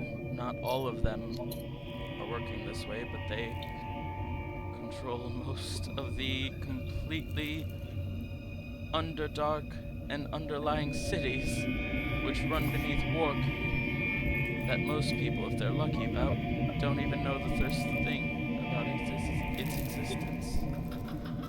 So we're underneath the city right now? No, we're underneath the Black Desert and Warkey itself. This city runs miles and miles beneath the land itself that runs along the peninsula between the Sea of Consciousness and the Red Sea, or the other one. He's slowly... As you look a bit closer, you can see that his lips are extremely chapped. His skin is extremely pale. And however long you guys were unconscious for, they just set him in there and left him. He's still tied up to that chair. He is slowly dying. Alright, well, if my specialty wasn't fire, I'd help you out, but until we can get out of this cage, just hang tight and don't die. I'll talk to you soon. And he looks back over at everyone else in the cell with him. Who's awake? Again, everyone is has come to now that you guys are awake. They've been up and about day to day, doing a little bit of stuff here and there. And again, more so like the jobs, which let me see if I can find a bit more specifics about that. But yeah, everybody's awake now. Everybody's doing. You can talk amongst yourselves. I want to introduce myself to all the new people. Okay. Yeah.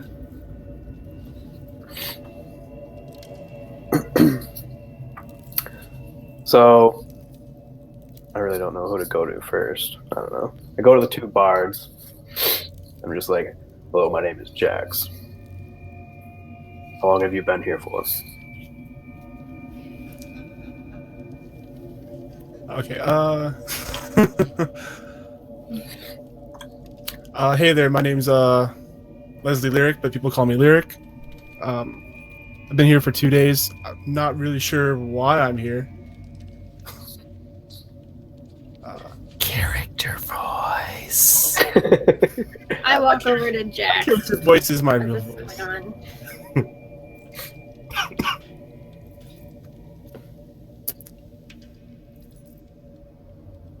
Okay. And how about you, other bard?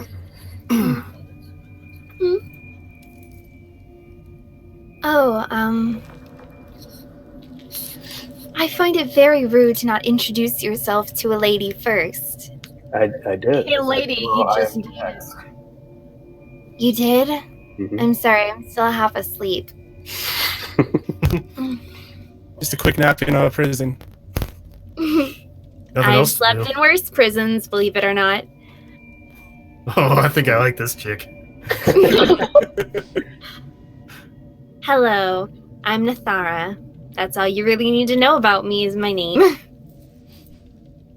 Well, I also know you've been in and out of prisons, but It's inevitable. I guess I should introduce myself as well. Mira. I'm guessing you're our bunkmates. For wherever we are, I've been unconscious for a couple of hours, I'm assuming. I have no idea what the fuck is going on. You sound angry. Would you like to talk about it? Well, all you need to know is, and I point to Zash, his helping can be destructive. Is that why you smacked him earlier? Yes. I got the job done. I was actually handling it quite fine until you hit us both with an Eldritch Blast. I'm not letting you live that down for at least a couple more days. While they're arguing, I Assuming turn we to live the that third long. person and introduce myself to her as well. Okay. Go ahead and introduce yourself. I'm sure you heard me over there, but I'm Jax. I'm Delilah, and I've been here for 6 days. I have no idea why I'm here, but we've just been here for 6 days. At this point, you guys hear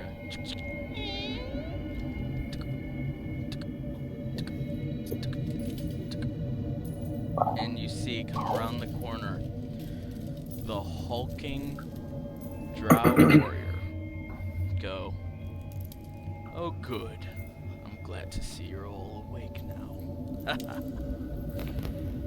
Oh, those were some fun times we had. But for your sake, you best hope we don't do it again.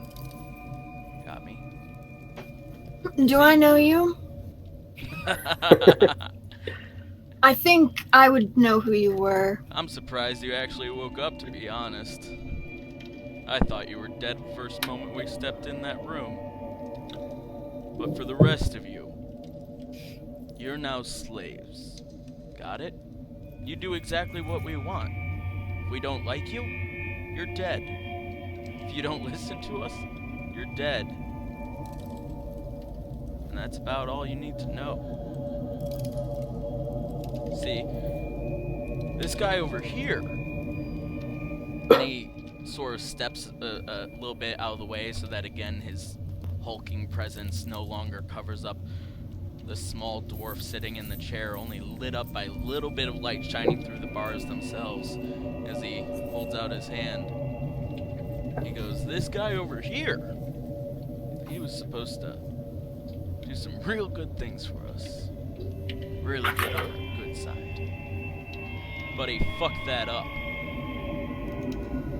So now, Language. what the fuck did you just say?" I'm sorry. It's just it's a thing I do. Don't worry about it. They get it. I'll He has decide what Tourette's. I worry about. You best hope that you are not it. Say to come in now. At this point, this woman walks in with completely ashen skin, black robes that run down to the floor, and black eyes. If it were under any different circumstances, Zash would be rather attracted to her. But Oh, he still is.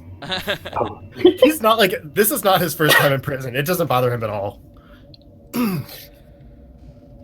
She walks in with her white flowing hair moving behind her in sort of a fashion that resembles hair moving in water. It just flows with the air around it. As she goes, looks over at you guys in the cell, looks over at the little dwarf and the other one, and goes, nods her head as the, again, hulking drow warrior goes, "Okay, round them up, guys," as a few more soldiers with footsteps in force. There are a total of 12 drow that come around you, 3 drow elite warriors, and 6 quaggoths that sort of usher you guys out of your prison cell. As you guys walk down this main hall, you get the idea that right now they're just being very forceful to show you exactly what they have. You guys walk out this main hall, though, and sort of to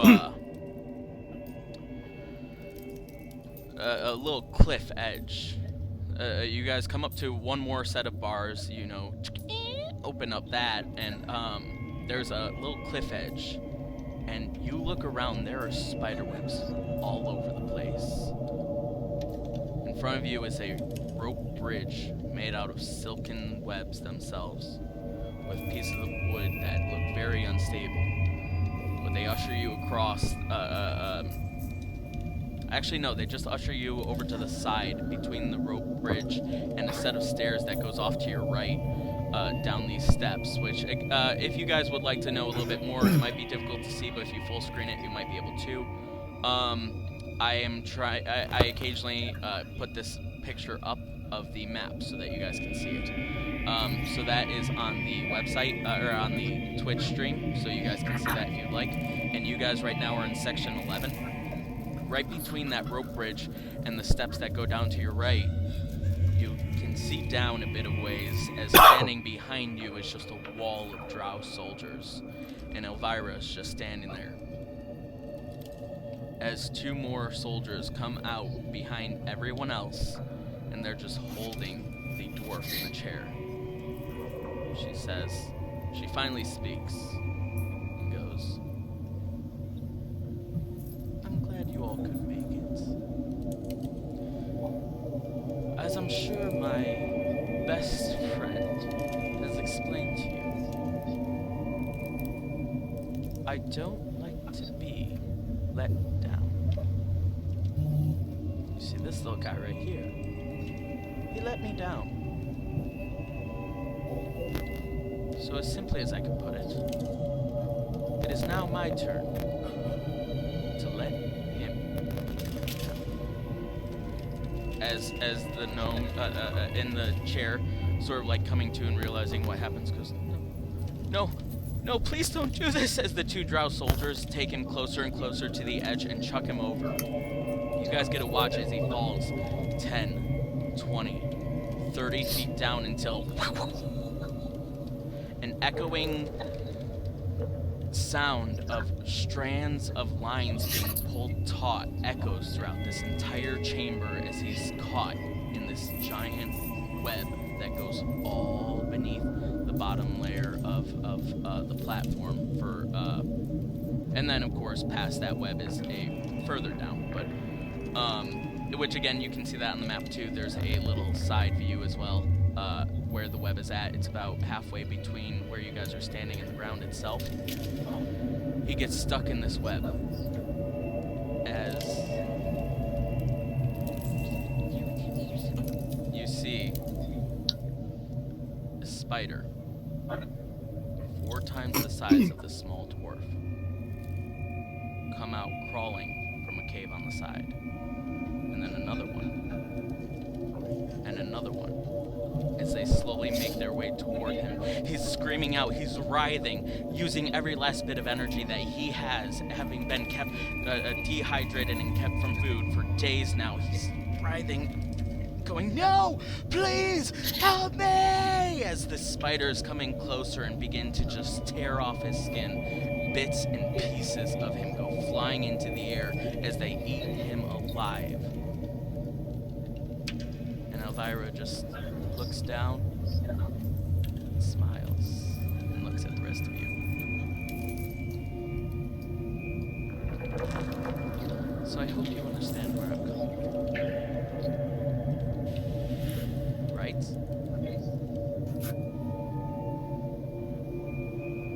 I said right? Yes. Crystal clear. Sorry, I'm still trying to process what I just saw. Oh, it's I understandable. didn't really like him anyway. He tried to kill me. Well, the longer you do good here, unfortunately, the more things like this you'll see. But also, the less likely it is it will be happening to you. Just remember that. We're done. As all of a sudden the guards, without even notice, just begin to push you guys back into the hallway that you guys originally came from, and behind you that door is closed. You guys are walking down the corridor to your cell, where that slams shut behind you guys, and you guys are rallied back up into your cell. Do we go to the same cell every time? Like, are we assigned a cell? You guys were brought into the same one, but as you guys walked, you did notice, which the three of you have not noticed before, but again, Courtney, Thomas, and Rebecca have seen, their characters have seen, some of the other creatures. You guys see one of the Quaggoths and a Drow, just like you saw out here, but you see them in the same cell as I Am Stool, which is just a big fungus-looking tree. You guys, in one of them, see two dark gnomes, who, for the three people who have already know this, they have not seen before. And yeah, you guys saw about two different cells, one on your left, one on your right, before you got to yours. The cells themselves are rather large, about 10 foot by 20 foot by 30 foot. But again, just a chamber pot in each, occasional beds, which are just really bedrolls. And yeah.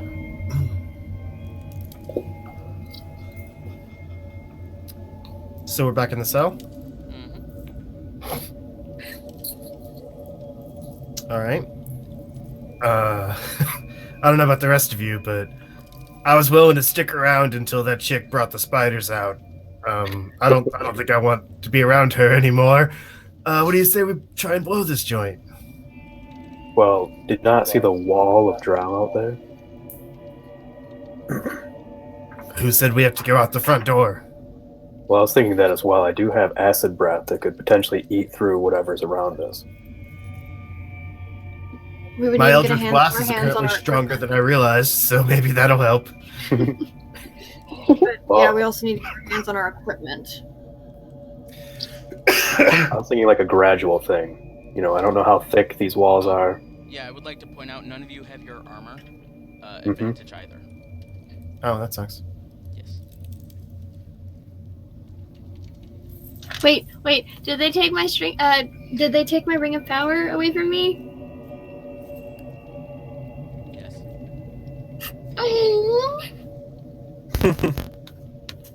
It is just bare clothes to make you all look decent. Anything shiny, anything armor, anything weapon, anything just fascinating they took. Okay. Well, I don't have my tools, so I can't pick the lock. You do And have which your one of tools. them has been here the longest? I forgot, like the new three? Well, I we haven't. we You haven't? technically don't know. Only Delilah told us how long she's been here. Yeah, I said I was here for 2 days, so Yeah. Yeah. true. Hey there, Delilah. It's not gonna go. I'm sorry, it's not.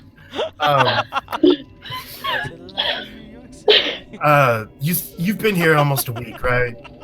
Do you know where they might have taken all the stuff? I really have no idea.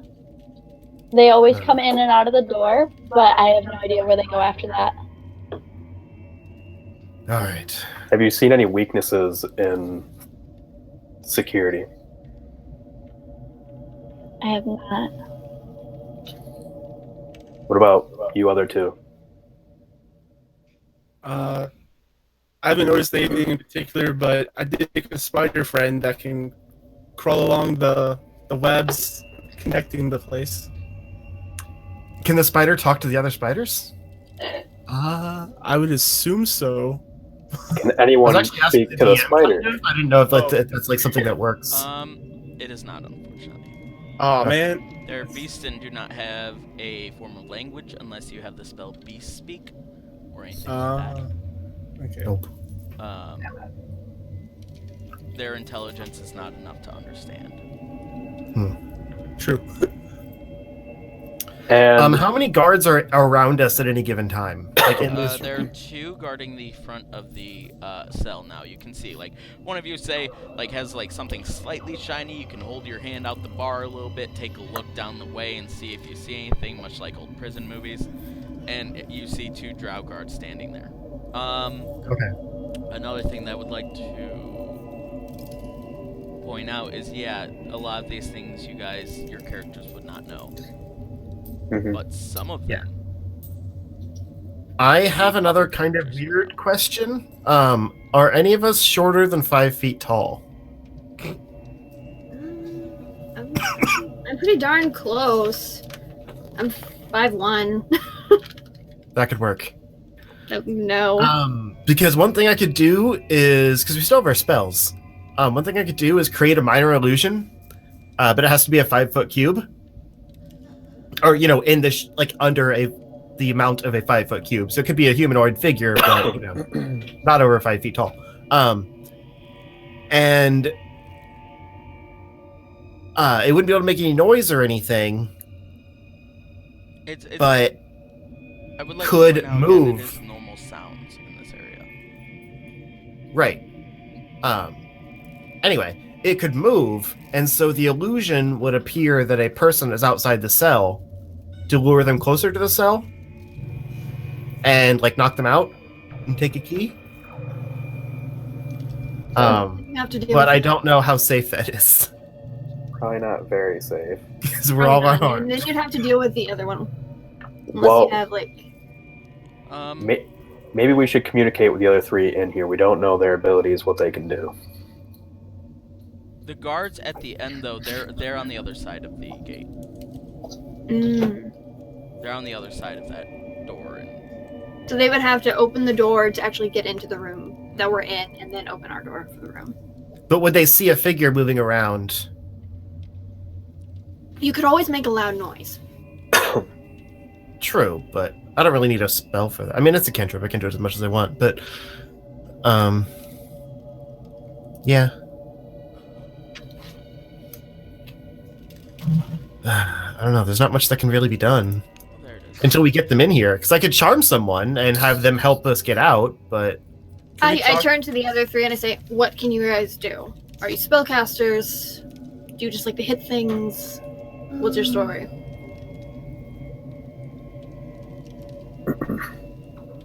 Wait, what are 3?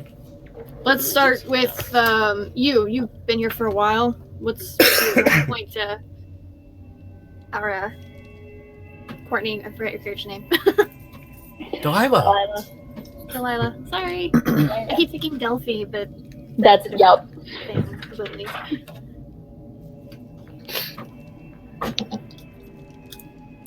So what can you do? I'm sorry. Oh, That's alright. What can you do? I have a couple spells. And then I did have mace, but it got taken from me. So my stuff is healing. That is extremely useful. I like you already.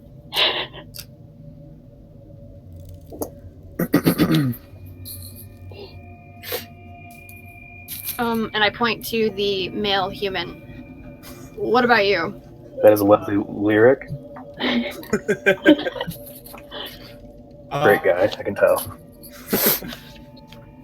What's your deal, Spider-Man? So you want me to just tell you the spells I have, or? Just what you do. If you have anything that would be useful to us. Tell us whatever you feel like telling us. Well, I do have the ability to talk to other people within range, other creatures within range. So we could probably talk to some of the other people that are around here in the cell block. Okay. Interesting. Without actually speaking. So some form Message? of telepathy. Yeah. Oh, it's message. Okay. Probably a message. Yes. Oh, I can do that too. What else can you do? Well, I'm glad you asked.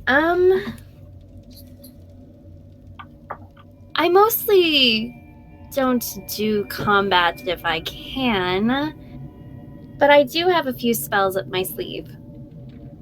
And I look at my prison garb.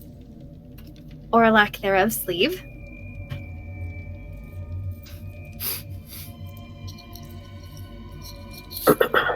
Oh, was that the end of your sentence? Yes. All right. But out of character, what spells do you guys have? Yeah. So I'll just say I have light, message, comprehend languages, cure wounds, heroism, and excellent servant. Do you have any attack spells? No, I'm mostly buff. Cool. Okay. Just checking. All right, Delilah. I have a couple of attack spells. I have a guiding bolt and a sacred flame, but like I said, like majority of them are healing ones. I can't remember. Are any of those cantrips, or are they just like straight up spells? One is a cantrip, yeah. Okay. Sacred Flame is a cantrip. Yeah. Cool. And you? Well, my 2 cantrips are message and vicious mockery, but the only What's that? vicious mockery. Say I something believe if mean they and they have fail a yeah. if they fail a check, they get 1d4 damage. It's a cantrip. Interesting. Okay. Well, it subtracts it from the roll, right? Or I can't remember. Let me look I up the can't- Shamaka real quick. I've got the book right here. Or are you using your fancy doohickey? Your fancy app. No, but the only like actual attack spell I have is Thunder Wave. That's handy though. That could take out a room. yeah, Yeah, that's if people are surrounding you. So. Yeah. which would be nice when the 12 dudes come rushing in here to. Yeah. She also has disguise self Yep. Ooh, and speak with animals. I can speak Ooh. with animals and I have cure wounds as well. Okay. can we speak to a spider and have it scope shit out? Spiders still don't have language. Wow. But If a can it spider can't talk to other understand? spiders, then a person can't talk to spiders. But would it understand? It's very close to this guy. Let me double check. Like the magical spells speak with animals. What exactly is animals? Let me look. But with vicious mockery, it's a wisdom save, and they take 1d4 psychic damage and have disadvantage on the next attack roll it makes before the end of its turn. Okay. All right. It speak with animals. You gain the ability to comprehend and verbally communicate with beasts for the duration. Spiders are beasts. Oh, So- okay. So we c- I'd be able to communicate, but that all depends on the creature's intelligence, I believe. He would not be very smart, but yes. The intelligence of a spider is like what, -4? Can we What try about to the big find a more spiders? intelligent animal? What about the big ones? That's a good question. Forget about that. So I'd probably want to save that. Yeah. All right. Are we So attempting to really, right break now we out need to worry about the today? 2 guards near us. They're not that near you again. They're like I'm more worried about feet down and the army bars. that's right outside. Yeah, but like I said, if we can possibly charm one of the ones closer and have him convince everyone else that they're like taking us to a different area, or like that the boss needs to see us or something, then they can walk us right through most of the area. Should we wait a day and see how things work out here so we know if this plan would work? We don't know how often people get moved around. How is everyone doing bathroom break wise? I'm good. I'm good. I'm fine. Vote that we continue on. And probably not really do a break today because it's about 1 more hour or so. But Okay. Yeah. I mean, we could wait, but we were just like shown. We watched someone die, and then we're brought right back to our cells. I don't feel like we really have a job here or anything. You guys that have been here for longer than a day, like, dang it, character verse. What's the daily routine like here? And you can fill that in for them if you want. the daily routine each day for about a third of the woken day or so, they have you doing very monotonous tasks sometimes just for their own amusement. They'll literally have you carry bits of like rubble and rocks from one place to another, and then the next day maybe carry those same exact rocks back to where they originally were. Some days you have to prepare the food, some days you have to clean out the little latrines. And some days you're just cleaning up things, some days you're working the lift, which is over in section 5 on that little map. Yeah, all sorts of things like that. How about we start by charming one into getting us our equipment so we at least have that? Again, you guys are, though, in your pen about 60 feet away from them. So they couldn't hear us if and we around the started corner. making commotion? They might. I never said they'd come over.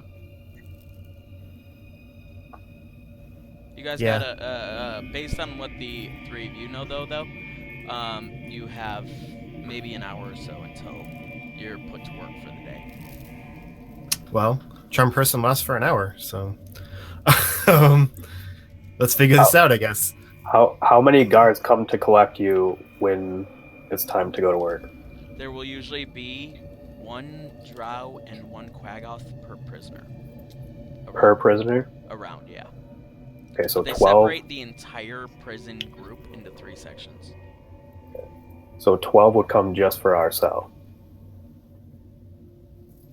Yeah. Well, not quite, because they'll separate your cell into 3 sections and then other cells into 3 sections, and then just sort you all out to do certain jobs. They'll be like, okay, I want you and you and you on this job, you and you on this job, and you on that job per cell. But no matter what, they could overpower us. Is what I'm getting at. Like, Oh yeah. like we wouldn't be able to do anything now. I mean, they can personally think we should overpower us wait. if we get separated. There's 6 of us right now. But I'm assuming at the end of the day we get brought back to our cell. Well, it depends. Right now, it's only you guys planning all this out.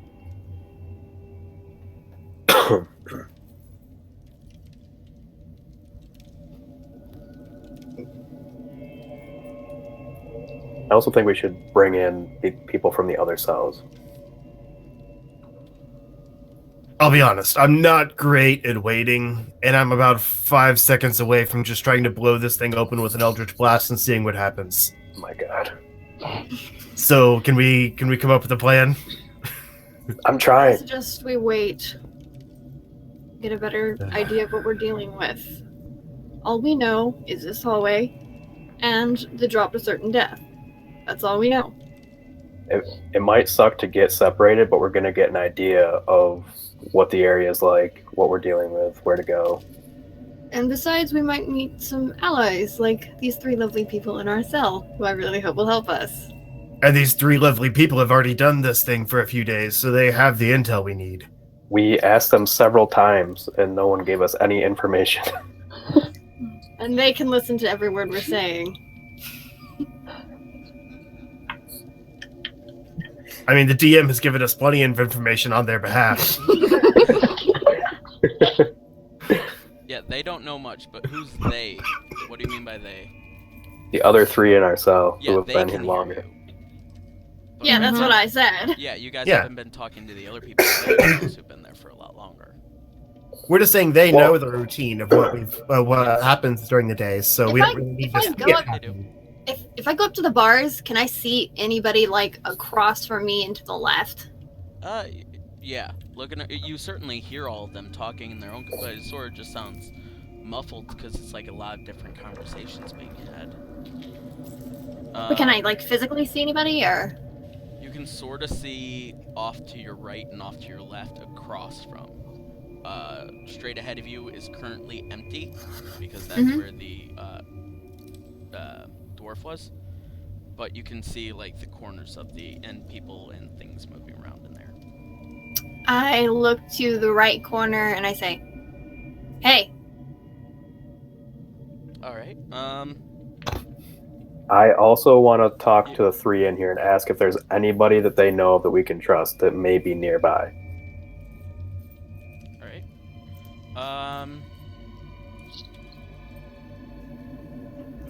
Yeah, again, from the description of all the characters that I said at the beginning, are there any that you guys want to give? I've been only here for 2 days. Do I know anybody here?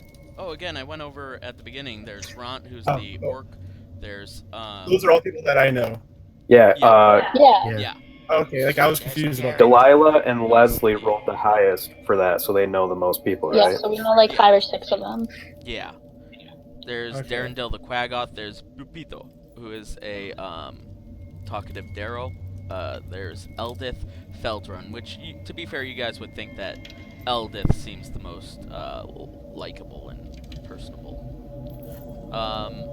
You don't see her in any of the nearby cells, though. What about Sarah? Sarah? Sarah. Sarah Oh, Seraph. did say he keeps to himself mostly, though, right? He's a drow. Yeah. If Yeah. you feel that you trust him. He was a drow who was in prison for murdering one of his fellow drow warriors in a fit of madness. He has no memory of it again, but I vote we don't trust him. He might be trying to gain favor back with everybody. I want to talk to him, though. I'm good at getting information out of people I don't trust. Well, I'm just calling out to the cell to the right and Yeah. see who Yeah. talks back to me. I don't Which know now who is- anybody is. This was Brandon asking the others if there's anybody, but now as we get back to it, you Yeah. call out to that cell, and you hear, "Hiya!" I kind of just got here. Who are you? I'm Jim Jar. As he walks Cool. slowly out of the shadows and into the light, more so toward the far right corner, you see this sort of. He's a gnome, deep gnome, small, pointy ears that go out to the sides with a big nose, and sort of a little bit mean-looking eyes. But he looks again overall rather small and non-threatening.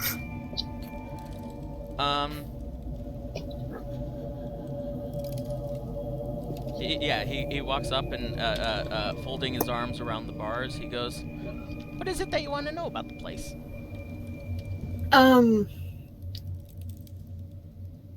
I'm not sure. Hold on, let me ask my compatriots. And I turn around and say, "Hey guys, I found someone. I don't know if you know who he is. His name's Jim Jar. Chimchar?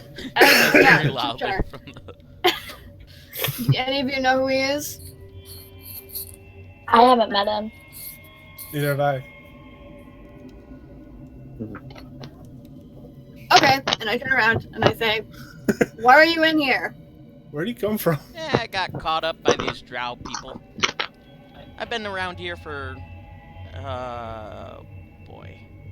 I don't know. The days really fly by in here. Quite a while. I know lots about the place. I'll tell you anything for a Really? price. Okay.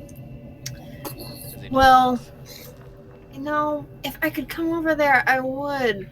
And I would have a lovely conversation with you. And I would compensate Oh. you. Your But presence would be quite an interesting compensation, he says. oh, thank you. But Gross. you're not part of this conversation. But you know, the tools I need to get out of here, I don't have them. Oh, no, I did say that. Mira does have her, whatchamacallit kit. I have like these tools. Yeah, you have your thieves' tools. Where did you hide them? Awesome. In her Wait, sock. I don't want to know. In her sock. Don't Do worry. me or Zash Yes, have in my anything? boot. then?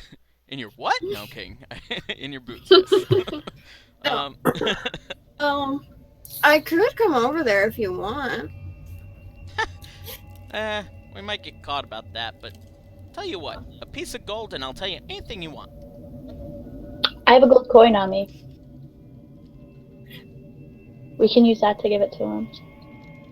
Alright. Can I do an insight check and see if I trust him? Yeah. Ooh, not bad, not bad. Insight. That is 19. 19. He will tell you the truth for gold.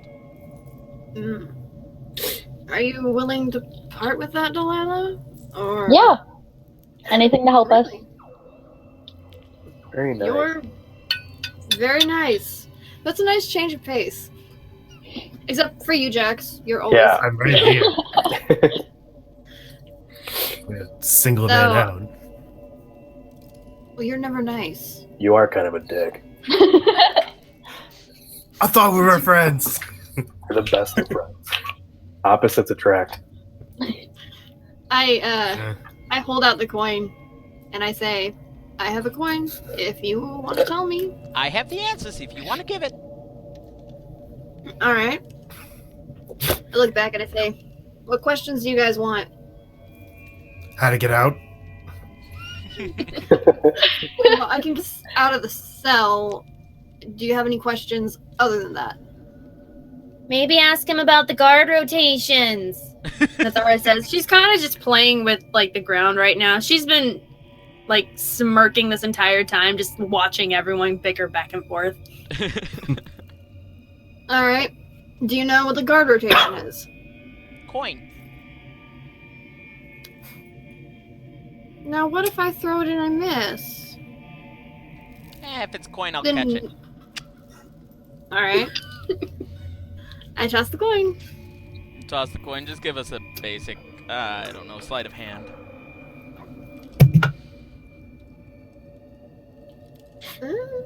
22. Oh my god, yeah. You toss it straight to me. Ding! Catches it in the air as he holds it. Nice. Okay, yeah, I know a good bit about the guards. There are like 19 drow altogether throughout the area. Some of them will move in and out of the area. They'll do a couple of shifts, but mainly the ones who are out there will stay there until you fall asleep, and then they sort of switch off. But, there's 12 or so Quaggoth in the area. They're all kept in the den to the side. But it's really the main ones that you want to keep a focus on are Elvira, who of course you guys have met, and Shore, who's the big guy who you guys have met too. He's not very nice, but he's actually hasn't been Elvira's go-to man for the longest time. In fact, it was this other guy, Jorlan, who got seriously burned on one side of his face, and he was actually sleeping with Elvira, but when he got horribly maimed, she didn't want to sleep with him no more. So, Shore is now her go-to man, who will always do all of her main stuff, and they also sleep together, because Elvira has an insatiable thirst for sex. But, nonetheless... Zash perks up. Interesting. He goes, So, hold on, I got a question. what? What? She's good to the people that... Sorry. So she has sex with the people that help her? Is that what you're getting at here? She has sex with them so long as they're not horribly mean like Jorlan. Yeah.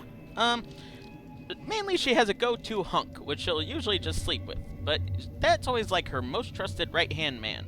Aside from that, there are a total of 5 drow elite warriors and 12 regular drow guys. They walk around. There's also Asha, who's sort of her underling, who she's sort of, how do I say this?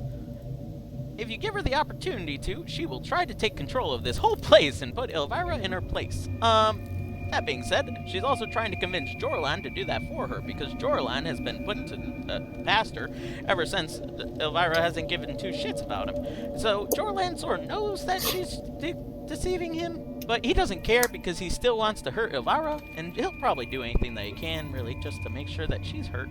Nonetheless, it's the Quaggoths in the cage next to us that you also gotta keep an eye out on, because they're pretty beastly things. Nothing against you, big guys.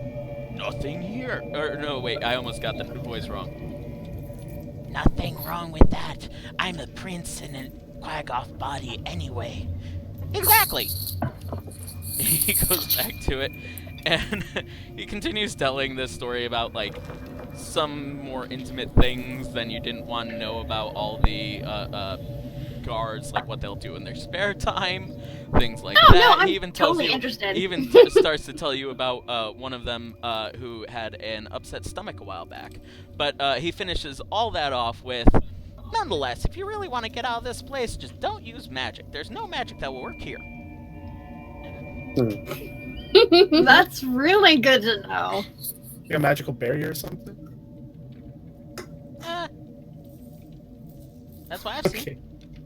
Alright. No Alright. magic at all, so their magic doesn't even work. Great. Is he Wow. correct in the assumption that their magic doesn't work as well? No, Yeah, they that can was use the magic. other question. It depends on where you're at in the caverns. Yeah. And what area of the caverns can you use magic in? Pretty much any place I ain't here. That is very good to know.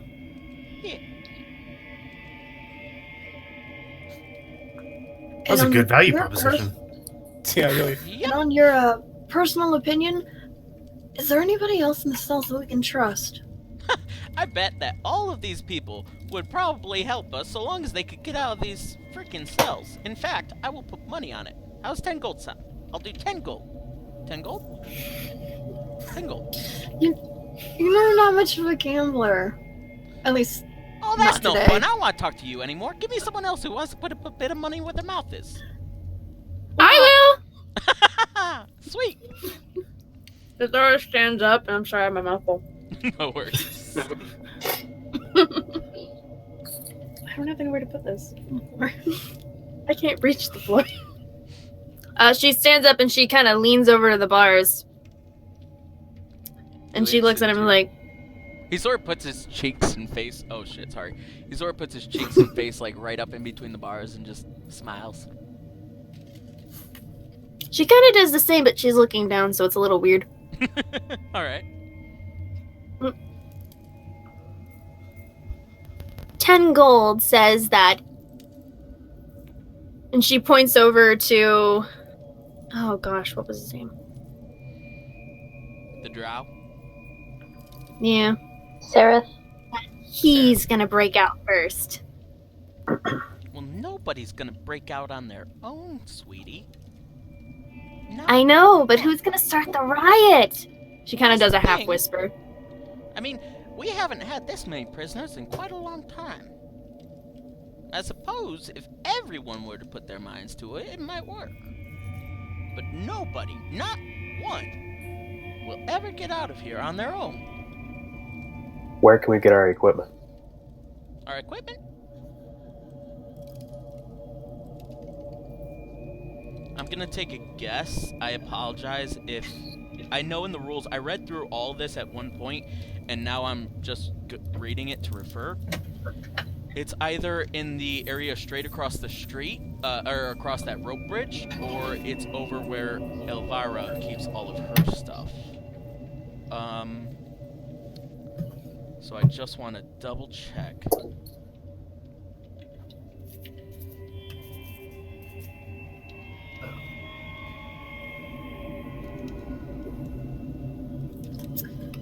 I'm just gonna go ahead and start picking the lock of my cell. Alright, go ahead and... And I actually have a question. Yeah. Also, another inventory question. Would I still have my weighted dice?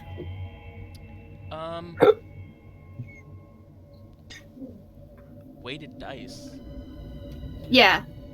It was one of the things I got as a charlatan. Just because we have a little Yeah, gambler over there. Not right now. Not right now, but yeah. Well, once you get your I have stuff. them? Once you get Darn your it, stuff. I don't Not have right it. now.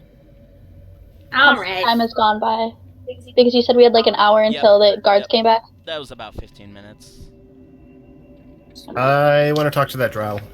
Also, do me and Zash have anything on us, since how everybody else got something? On that lock, I got a natural 20 plus that's good. plus 4, which would be my oh wait, thieves tools is dex plus proficiency, and then I have expertise, so mine's plus 6, so that'd be 26. Alright, while you're trying to do this, you stick it while, cause, what's the character's name? It was Rebecca, your character, who then started talking to him, right? Oh yeah, I'm still up against the bars, aren't I? Yeah. No, you're fine. Nathara? But while Okay. Nathra? Nathara. Nathra. Nathra. It's While Nathra Scottish. is talking, and while Mira was sort of just like walked away from that conversation when she, Jim Jar didn't really want to talk to her anymore, knowing that she didn't gamble very much. She just plainly like walks up to the bars, just takes one of the things which she, again, from her thieves' tools, she made sure that she had all those when she woke up. She put one in her hair like a little bobby pin. She just very calmly walks over to it, takes one out of her hair, and opens up that door and looks out, and you can see that the two guards who are on the opposite side of the door are facing away from you and sort of just talking to each other right now. And by the way, that Painfully. gambling thing was a lie. She totally gambles. I guess I look back at everybody else. Third time, I'm wondering this. Do me and Zash have anything on us?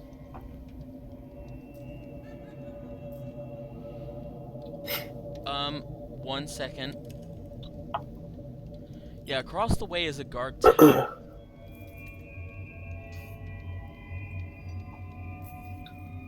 Okay. And I'm trying to see, because it of course keeps a bunch of stuff. As well as... Yeah, you know what? We're gonna say that your guys' items are kept up in that guard tower, and Jim Chart told you that. Which sector is that in? Straight across the rope bridge, across from Sector 11, and it is Sector 10. Sector 10, okay. So it's that big scary... That circular Rock. thing right in the middle, with spider webs and the river running below it. Okay. Fun.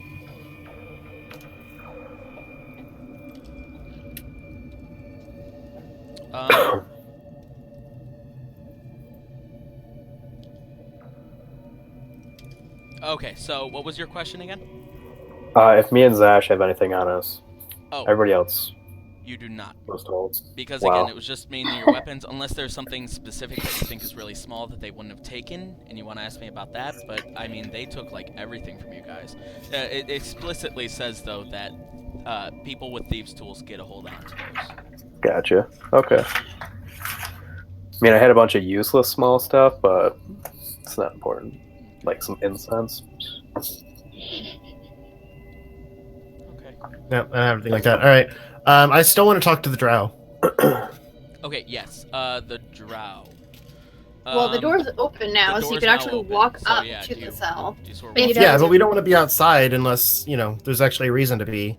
Because you just hang out and talk. People, there are guards are gonna look. We have to keep up appearances. What if Mira stealths and tries to unlock the other gates? I mean, that's fine. I'm just saying I'm going to continue talking from inside so it doesn't look like, hey, everyone's just hanging out outside. I'm gonna go stealth toward Chim Chams. It's just such a funny name. I'm gonna stealth Chimchar. Chimchar. Chimchar. Chimchar. I'm gonna stealth up to his cell. Alright, go ahead and roll a stealth check.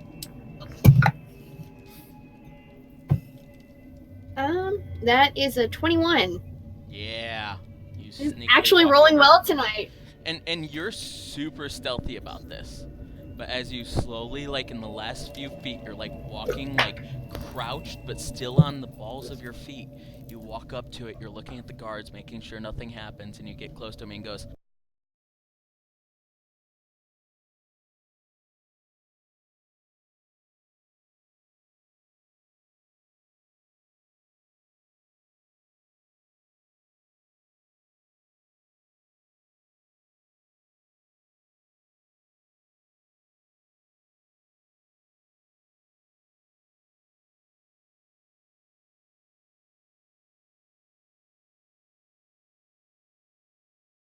Point when it stopped coming through the stream. Can't hear you.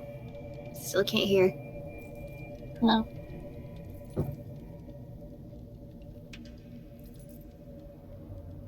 Hmm.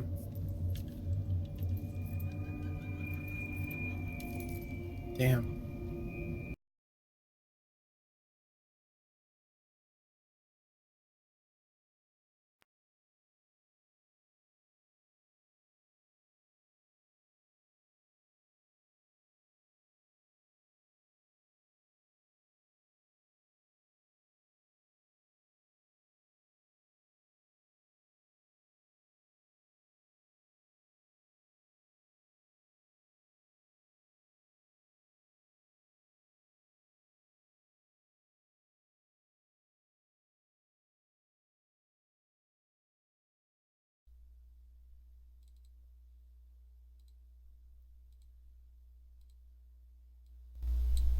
"Hello?"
Hello?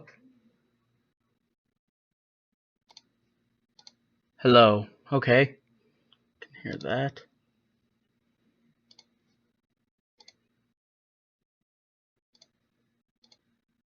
Hello?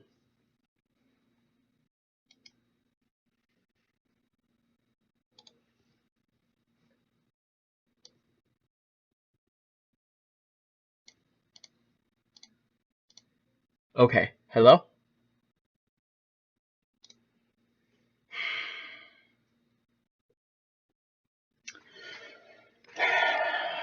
Gosh darn it. I hate to do this. Sorry, stream. It will be 2 seconds. Please stand by.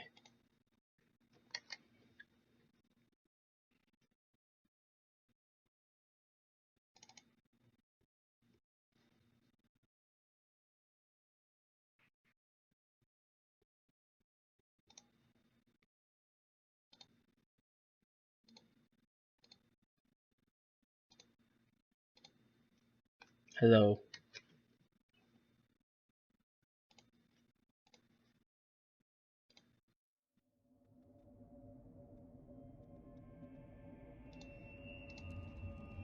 Hello?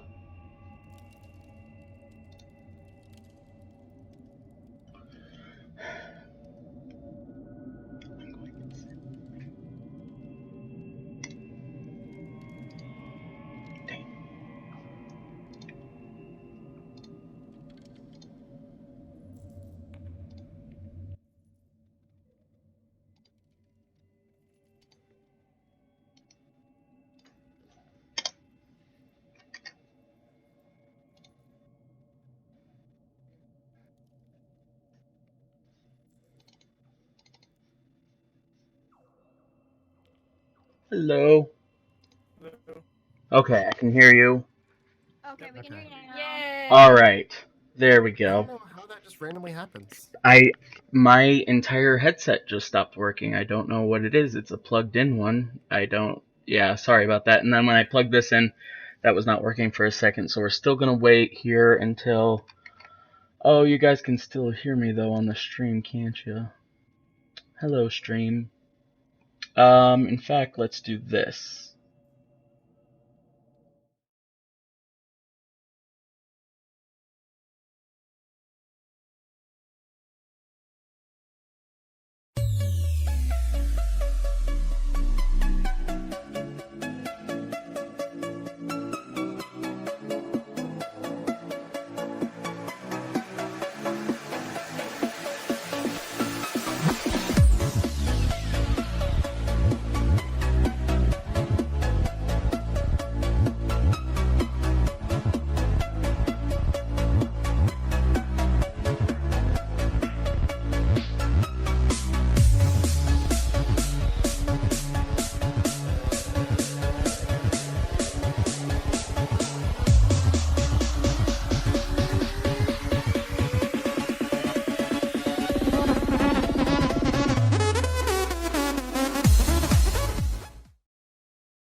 I don't have my ring, so I've got -1. But I forgot I had the ring. So when I hit you, I actually genuinely hit you.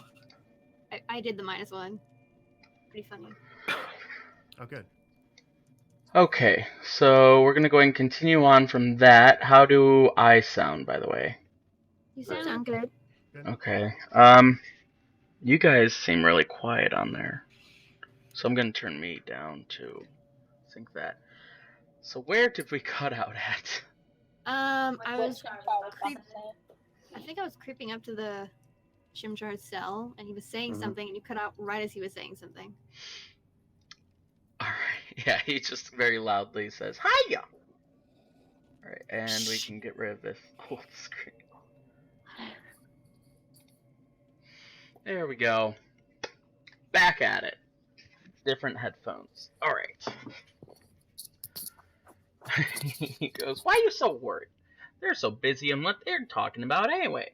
After all, Remember, like I said, how that one guy's husband is actually, that one guy's wife is actually hanging out with the husband of one of the other his coworkers and stuff. Yeah, he's really caught up in that, and he's telling him all about it right now. I'm pretty sure, as he pokes his head out and just takes a look down the way. Yeah, it sounds like this place is gonna take itself out soon. I usually do. Yes, but he has a very scary boss, and they have giant spiders, so I don't really want to get caught. Nope. Now, I'm going to let you out if Sweet. All of us? There's As some he conditions. turns around and you see that there are a lot more people in the cell, but they're a lot less talkative, including now you see the female dwarf who you were told about, very quiet and shy, up in one of the areas. You also see this interesting looking fellow, sort of a fishman looking creature. Shape of water? What? Nothing. Oh, I got it. Yeah, I'll let you all out. I just need to know who everybody else is. But that was actually my conditions. 1, you stay quiet. Okay, I can do that. I find that hard to believe, but I'll take your word for it.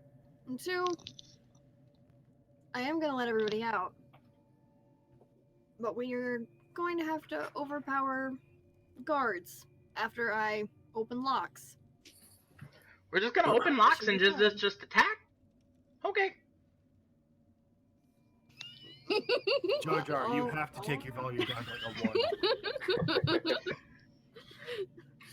I guess I'll just start undoing the lock.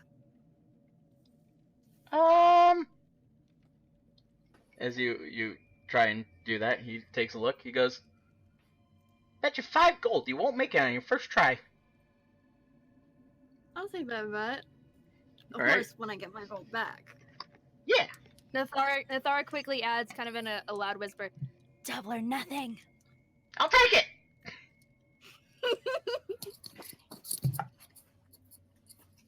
It's not terrible. 12? you. And it doesn't work.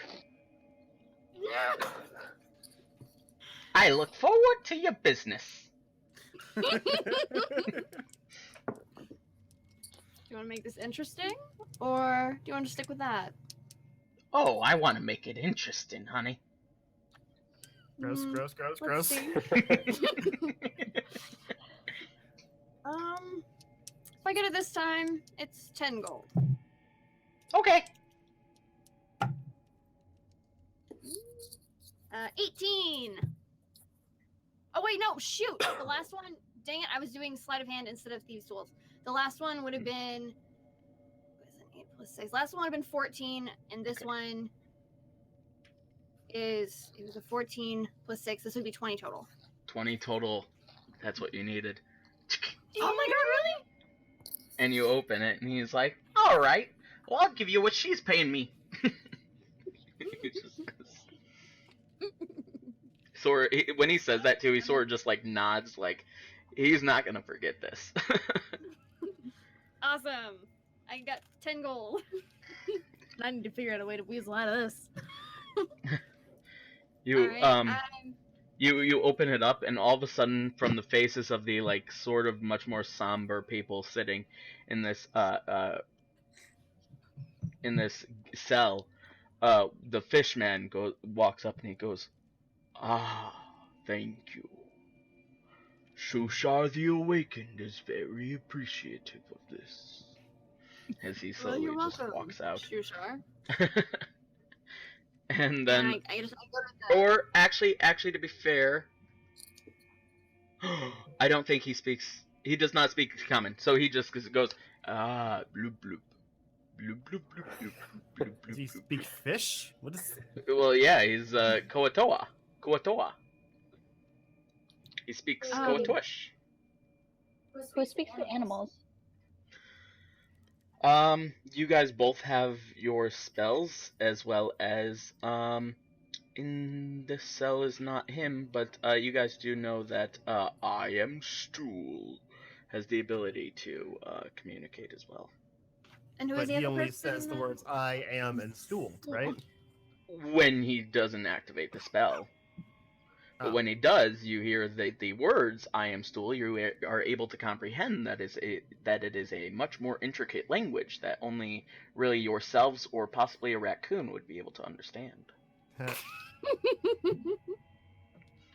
I'm just gonna go to the next. I'm just. Oh yeah. I'm gonna go to the next cell and. Further back into the hallway, away from the guards. Yeah. Just go to the next cell and I'm just gonna start unlocking everything. Following you step by step, there's the small, deep gnome, and he goes, "You want to go double or nothing again?" As he just watches and takes a look, like really big eyes, looking at this lock. You look in and you see two more deep gnomes, twins, look exactly alike, and you see, who else? Are they named is not Rachel and there? Rebecca? No. You see Prince Darendel, the Quaggoth whose voice you heard earlier. And you see Bupito, who talks like this. He's a male Darrow. Again, he's the one with the dark skin, wrinkly beard, sort of white eyes, so he looks sort of scary, but his voice is very calming. Bupito. Alright. Hello. Oh, and as you do this, another person who's just following behind you is the female dwarf who was in the cell with Jinjar. Just very calm, sort of shoulders shrugged down, just keeping to herself. But yeah, that's Eldith. Alright. Hello, gentlemen. How would you like to get out of that cell? Oh, I would be very much so appreciative of that. Well, if you're willing to help us all get out of here, then I can do that. Ah, Bupito would be the one to ask, because Bupito has the fate of the gods on his side. So if you would ask anyone here for help, it would be Bupito. I like those odds. Can I roll and see if he's full of shit? You can roll. Inception, no. No, I have no idea. I rolled a 1. No. Oh, you I have. think he is like a divine person. He knows the Yeah, gods. you think he is a god. No, you think he is a god. He is Bupito. He is a god. Can No, I hear all this? no, you just have no I idea. You have no idea. Didn't know the god, and I want to call crap on that. Okay, yeah, you can also roll an investigation. Again, in the future, before making the rolls, everyone who just would naturally be like, I want to see this, should do it all at once. Well, me being a Well, paladin, I was I'm asking pretty if I interested could. as well. Does he Yeah, you say? can now, but again, just for future reference. I'm just gonna go ahead and Okay. start on the lock. 21. Sorry, 21. 19. Wait, what? Perception? Yeah, perception. Wouldn't it be No, insight? this would be insight. Yeah. Oh, then 21. But it's still your it's still your wisdom modifier. Right, that was He investigation. thinks That's plus 2. he thinks that the gods are on his side, for sure.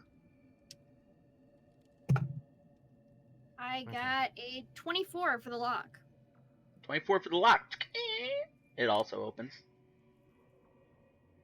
And I- Popito knew that you would be able to get through it, for the gods are on our side, and no one can stop the gods. Haha.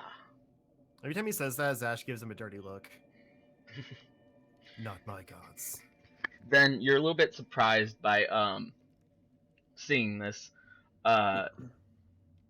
Walking out then is one of these hulking quaggoths, and with a snarky like smirk on his face, he speaks and goes, Ah, thank you.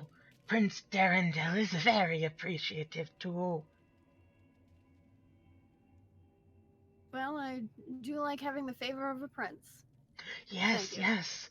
I am a gold prince of an elvish kingdom of Nelrendevane. But there was this sorcerer wizard, evil Terrastor, who trapped me in this form and exiled me from all of my people. Possible to do like an Arcana check to see if he's actually been transformed, or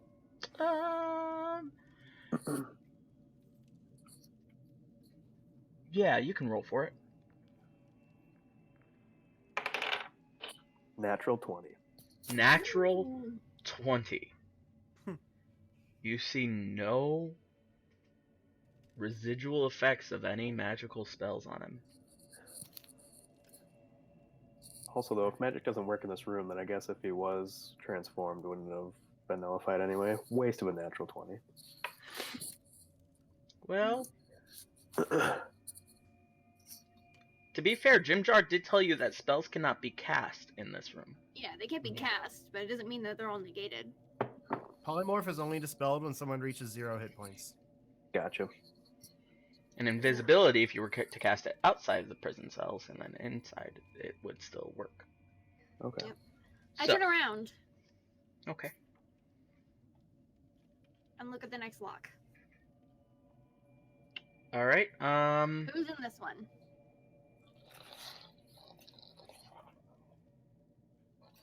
This is where you see Sereth Kazaret, the male drow, standing there with. Oh, and then of course Topsy and Turvy came out, the two twin gnomes. Oh my god, that's so cute.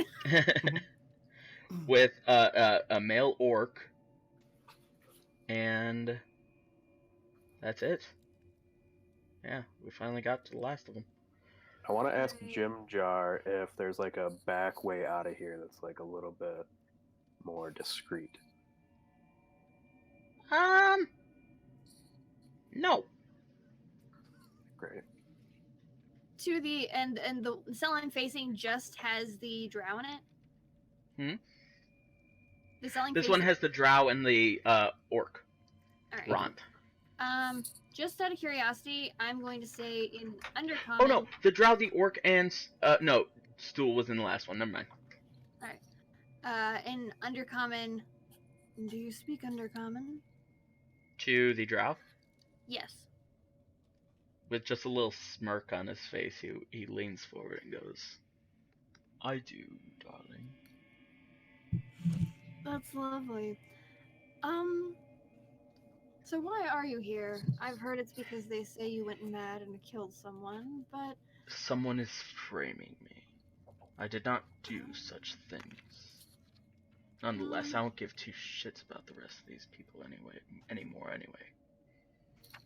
that is what I like to hear. We want to leave. Do you have anything that could aid us in that? Not on me. But I'm sure if we get to my stuff, I will have a trinket or two that might be able to aid and assist. Not to mention, I know the layout of basically this whole cavern. So, And the thing is, I'm not sure if I can trust you. Jim Jar Right also, away. also seems to know. I'd be surprised if you did. Well, I've been taught really not to trust a drow. Nothing against you, it's just a general rule of thumb. Any one of these other prisoners will know only things that the prisoners are allowed to know. I know where all their barracks are. I know what they keep in all of their chests and where they're at. I know where the poisons are. And you maybe. Oh, let me look at my notes really quick. Would you happen to know anyone goes by the name of Flynn? I'll tell you if you will let me out of here. Can I roll an insight check? Yeah? Me too. Okay. Well, you can't. No one else can understand what he's saying except for. That's true. That's true. Speaking It's undercommon. Unless any of you speak Undercommon. If you can speak Undercommon, you can hear it. But I almost did it, but I didn't. oh. Let's see. Insight 16. Against his...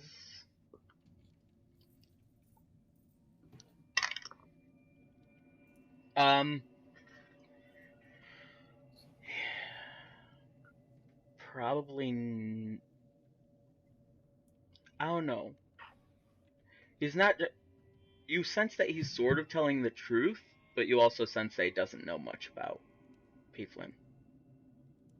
So he doesn't really know much about the place, but he just wants to get out. Oh, he knows much about the place, though. Oh, okay. But about your one inquiry where he said he'll tell you if you let him out. Ah, Flynn. He knows everything about this place. Alright. Well, let's do this, and I start on the lock. Alright, go ahead and make a roll. It's a 13.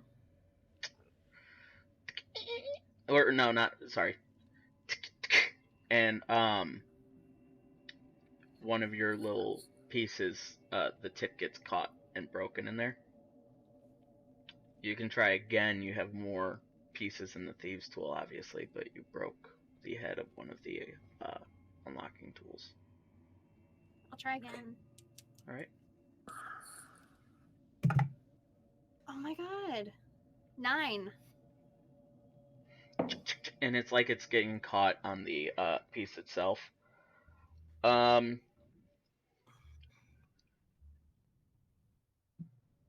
It's taking a while for that to work, and you right now,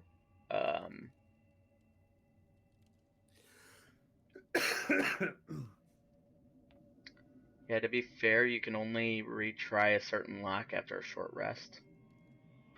But so you cannot try this lock anymore. But from in there, the orc goes, I was never a fan of being helped out of a cage anyway. He walks up to it, and actually,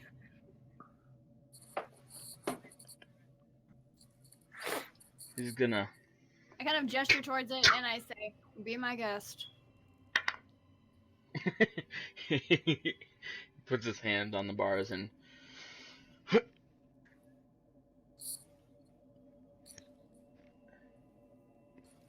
Oh. Okay. Whatever. It's a stupid gate anyway. Nothing happens. It doesn't even make so much as a squeak in the way of the metal moving. Who's got the strongest strength modifier in our I might party? be able to give it a hand. Says the Quaggoth. This big, hulking, sort of green-looking, like King Kong type thing. Can I assist by pulling from the outside? Yeah, go ahead and, well, both you and Quaggoth are outside. So go ahead and make an assist. However, after this, then we're going to need to check on a stealth roll. Natural 19 for the first one. 13. So 22, yeah. The Quaggoth.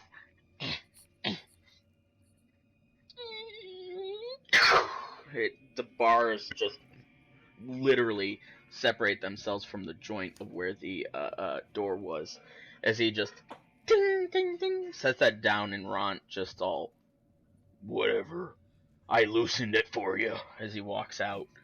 In undercommon, I say, welcome to the party. However, okay.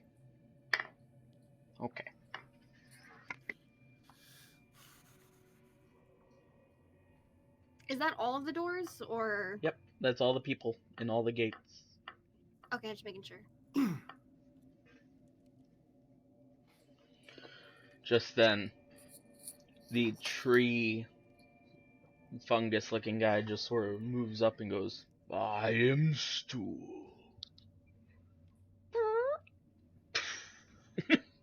And so you just see this spore cloud just fill up the whole room. And he goes, hello there, humanoids. Begins to look around him. What did he do? Hello? He cast his ability to speak with everyone. But that does that work in here? Oh, we couldn't cast. Oh, true, but it's let's see. They're rapport spores. He just releases spores. It's not really a spell. They're spores that go out throughout the air and establish a telepathic communication with other creatures, and it does so to communicate with characters who are kind and friendly toward it. Mechanoid will also establish communication with Underdark denizens, to whom characters don't share language. Once it becomes attached to one or more of the adventurers, Stool behaves somewhat like an enthusiastic and curious younger sibling, sticking close to the characters, yada yada. Actually, I probably shouldn't read that bit, but yeah. So they're just spores that get released into the air, not really a spell. Okay. He goes, I believe now we will all be able to communicate. Can you hear me? Yeah. Oh, I hear good. Jax. Yeah.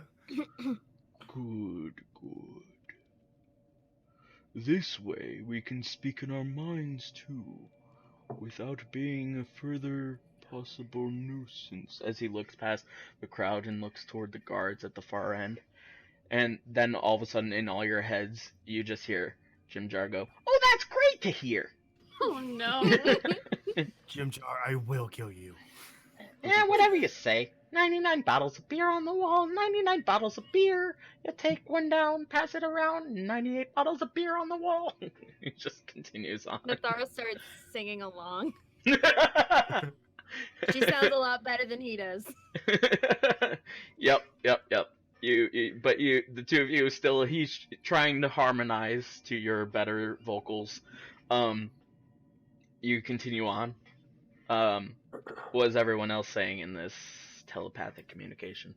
Well, I'm saying that we should probably get prepared for these guards. Yeah. Yeah, we should probably get the doors. There's a lot of people hanging out here. We better figure out what we're doing next, quickly. That would be good. Are Anyone you have telling me that you let us all out without knowing exactly what the plan was? Wasn't my choice. Oh dear. Does anyone have any special abilities? I was gonna ask, is Bardic Inspiration a magic spell? What does it say? It says probably a cantrip. It's No, I don't think it's a cantrip, it's just a bardic ability. It's a bardic ability? Then no. Okay. Cantrips and spells, level 1 or whatever, are all spells. Yeah, I think it's just like you just become inspired. Cool. Should we get these two guards in and maybe strip them of their equipment so we have something? How do we draw them in without drawing the rest? Maybe we could fake just a small fight. I'm up for a fight, says Ront, in all of your heads. With all of us standing out here in the open? Well, we'd probably go back into our cells and pretend they're locked. Would they even care What if they we lock show us up? all in? I like that idea, Eldith says. Oh, I'm sorry, sweetie. I didn't know you were there. Oh, I'm used to it. It's okay. It's all right. Okay, Aw. here's what we'll do. Our strongest members will be in the two front cages across from each other. The rest will We be should down a little probably bit. be in the cages we were assigned to, so they don't get Well, wind.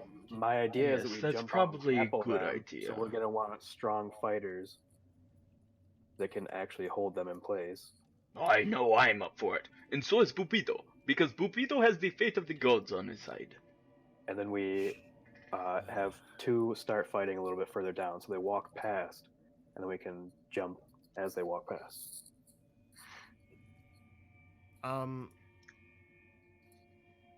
If it, if I was at the other side of the, like, they're on the other side of a door, right?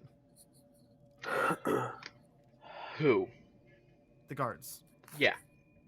There are And like they're the only 6 two cells. that are around us. 3 and 3 on 2 rows across from each other. 2 and 2, 2, 2. And then one set of doors at the entrance to the cavern, which is like sort of what holds all this together. Right. So if I was on the other side of the door, that would be within 30 feet of the guards, right? Other side, what door? Oh, yeah, because they're right by that door, but that door is like 160 feet away now. You guys are at the back furthest area. Yeah, You let up. but Yeah. that's where the guards are, so that's where we need to get their attention. They're 160 feet that way, toward the Yeah. front. Yeah.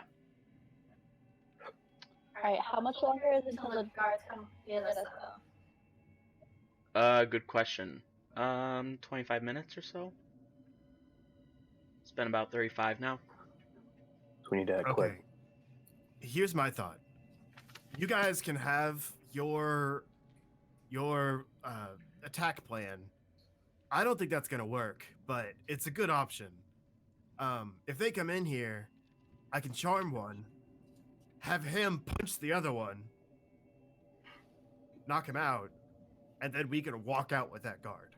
With charm, you can't have them harm the other person, though, right? Because it just makes them friendly towards you. It's not a command. I mean, you could ask. I guess not. I keep thinking it's a command person spell. It's mostly just like a Understandable. really strong, really strong suggestion. Let me read it really quick. Yeah. Yeah. I just want people to do my bidding, okay?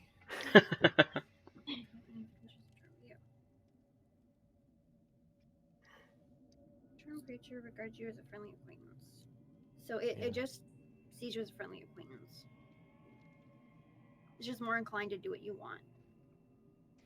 Yeah.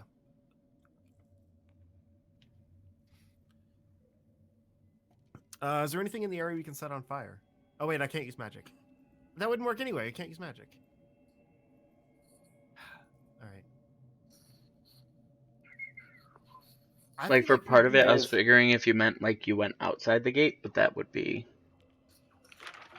No, I'd be literally like on the other side of the door where they are. But You might be able to do it there, but they're, like, right up against that door. Like, Yeah. right against the gate, guarding it more so. Just to make sure that nobody walks through that door without their knowledge. right. I say through the telepathic link, do they usually take all of you to do work? Or just a few at a time?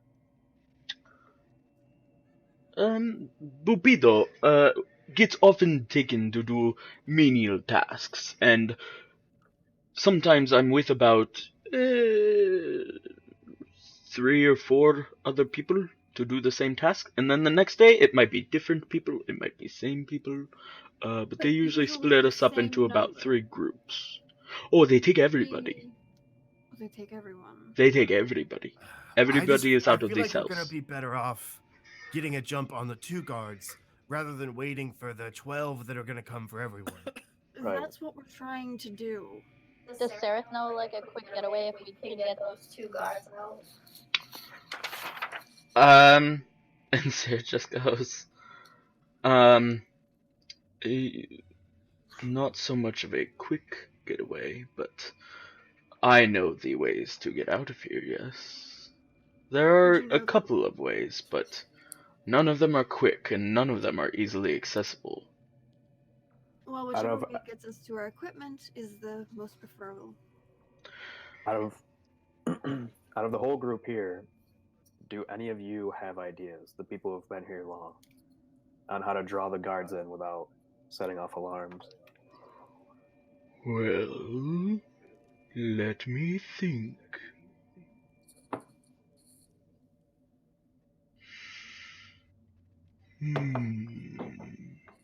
I like the idea of jumping the 2 guards. Yeah. I also liked that idea. We just have to get them in here. We I can have a call for help. question. Maybe have someone calling for help that they're injured or something, and then the guards come and check on the person. guards care, though? Yes. Finally, still says though. He goes, "There is the pool." Pool of what? Yes. The stuff we throw our shit in. Yes. Right, but we would need to get there, and to get there, we need to get rid of these guards. These guards? Yes. You toss them into the pool. I thought the pool was below us, like levels below us. Uh, If so you there's look a at, hole in the middle. again on the stream, but also like the bottom portion of it is a side view of everything, so that you can see exactly like how everything is made up too.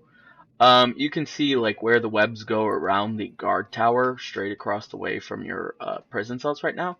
And if you follow along some of the steps down toward the Quagoth gates, or the Quagoth holding area, the webs are a lot less present, and there is the pool itself. Wait, what area are we in again? 11. Section 11.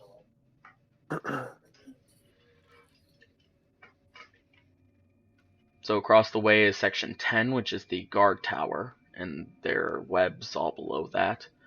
But further off to the right, you could, with a good enough jump, make the distance to hit the water, and not any of the webs. If you go down those steps. Okay, so another theory possibly.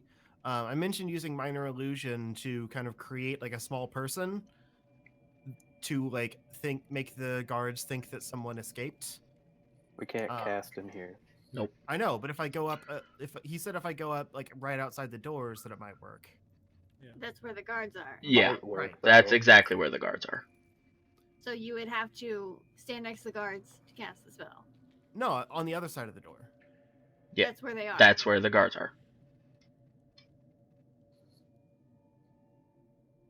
Like they're again, they're guarding from the outside of the cell, Right. with their backs toward everyone. The cell itself is right there, and anything inside the cell cannot be cast. It cannot cast magic. Okay, so even like on the door, like from the inside, it wouldn't work. Correct. No, you have to open up the door, step out a few steps. It's a magic ward that protects a very large area. I suggest we fake a fight. But if they're 160 feet away, are they gonna hear it? I mean, I have a question. Yes. Who would you say are like the strongest people in the room right now? It is definitely I, Ront. Well, I'm not so You're the sure one- about that. Says Quaggoth. Necessarily. Are you Well, the I one have who cut a can guy open in the half. door? With a sword. I'm trying to Wow. figure out who to give my little metal bar to. I want to round up the main Smart. three Because group if we- real quick if we and have a little have- huddle. We do start. Oh yeah, because that would be strength based. Yeah, it'd be strength based. So if we had two people start a fight, maybe closer, like if we were able to get a little closer for them to hear, and if we didn't Also, I start a can fight, still maybe use have minor someone off to the illusion side with around. the bar, get them from Hang on, I behind. can't use magic. I'm worthless without magic. Yep. I pull Zash and Mira aside for a second so that we can Yeah. talk. What if we convince somebody to walk up to the door and just get the guard's attention and get them to open the door, and then we can rush them? Just us three? No, like all of us rush after the first person that goes up, like gets them to actually open the door, and then we rush the two guards. You'd have to find someone stupid enough to do it. We can bet Jim Jar. Metagaming Thomas is really good at grappling. I don't know why he hasn't said that yet, but I don't know. Jim Jar will do anything for gold. I'm already in the Jim, bar. yeah, Jim Jar, whatever his name is. I don't And at think this he's point- dumb enough to do that. At this point, you guys hear them go, "One bottle of beer on the wall." Perfect. is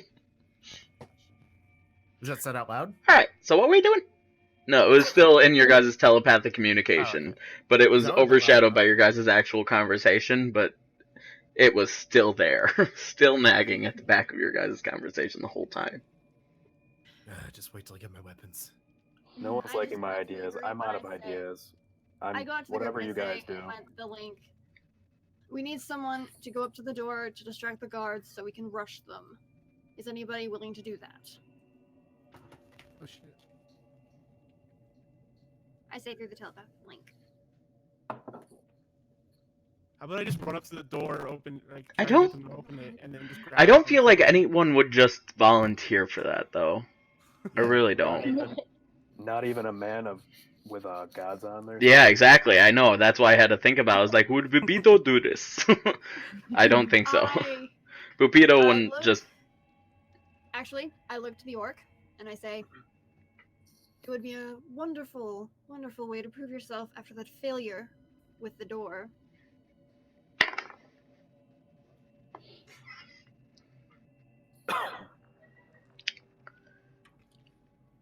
Plus, I'm sure they wouldn't give you any problem. Yeah, strong guy like you. You can At take this him point, yourself. though, you guys hear. Ching, ching, ching. Fuck. Wait, what the hell? This is why I don't just stand around talking. This is why I had 2 amazing ideas that no one liked.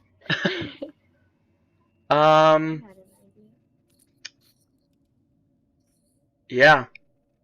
Tell you what, I think, though, it's going to be at the beginning of next week. I want everyone to roll initiative. But for now, we're going to go ahead and call it. It is, just past 9. So that's going to be it for this one, guys. Thank you so much, everyone on Twitch for watching, everyone on YouTube for watching. I hope that you enjoyed it. If you did, please be sure to subscribe so that you can watch us every single Monday night, 6 to 9 Central Standard Time, playing Dungeons & Dragons live for you guys and becoming the best of friends while doing so. You can catch us here at www.twitch.tv/TheMajesticGamin, Gamin, no G, as well as on YouTube, which we will be posting, as well as on Zero Score's channel for podcasts, which I will let you take care of that, Justin. I don't know where I'm going to put it yet, actually. But Okay. But we will try to get you guys podcasts too of all of our gameplay so that you can listen to it while you're out on the go, or if you're catching up to the series so that you can then stay caught up. And if you see this like in the future, what's the future like? Let us know in the comments below. But nonetheless, we hope to see you guys again soon. Say goodbye, everyone. bye, everyone. Bye. Thanks, everybody.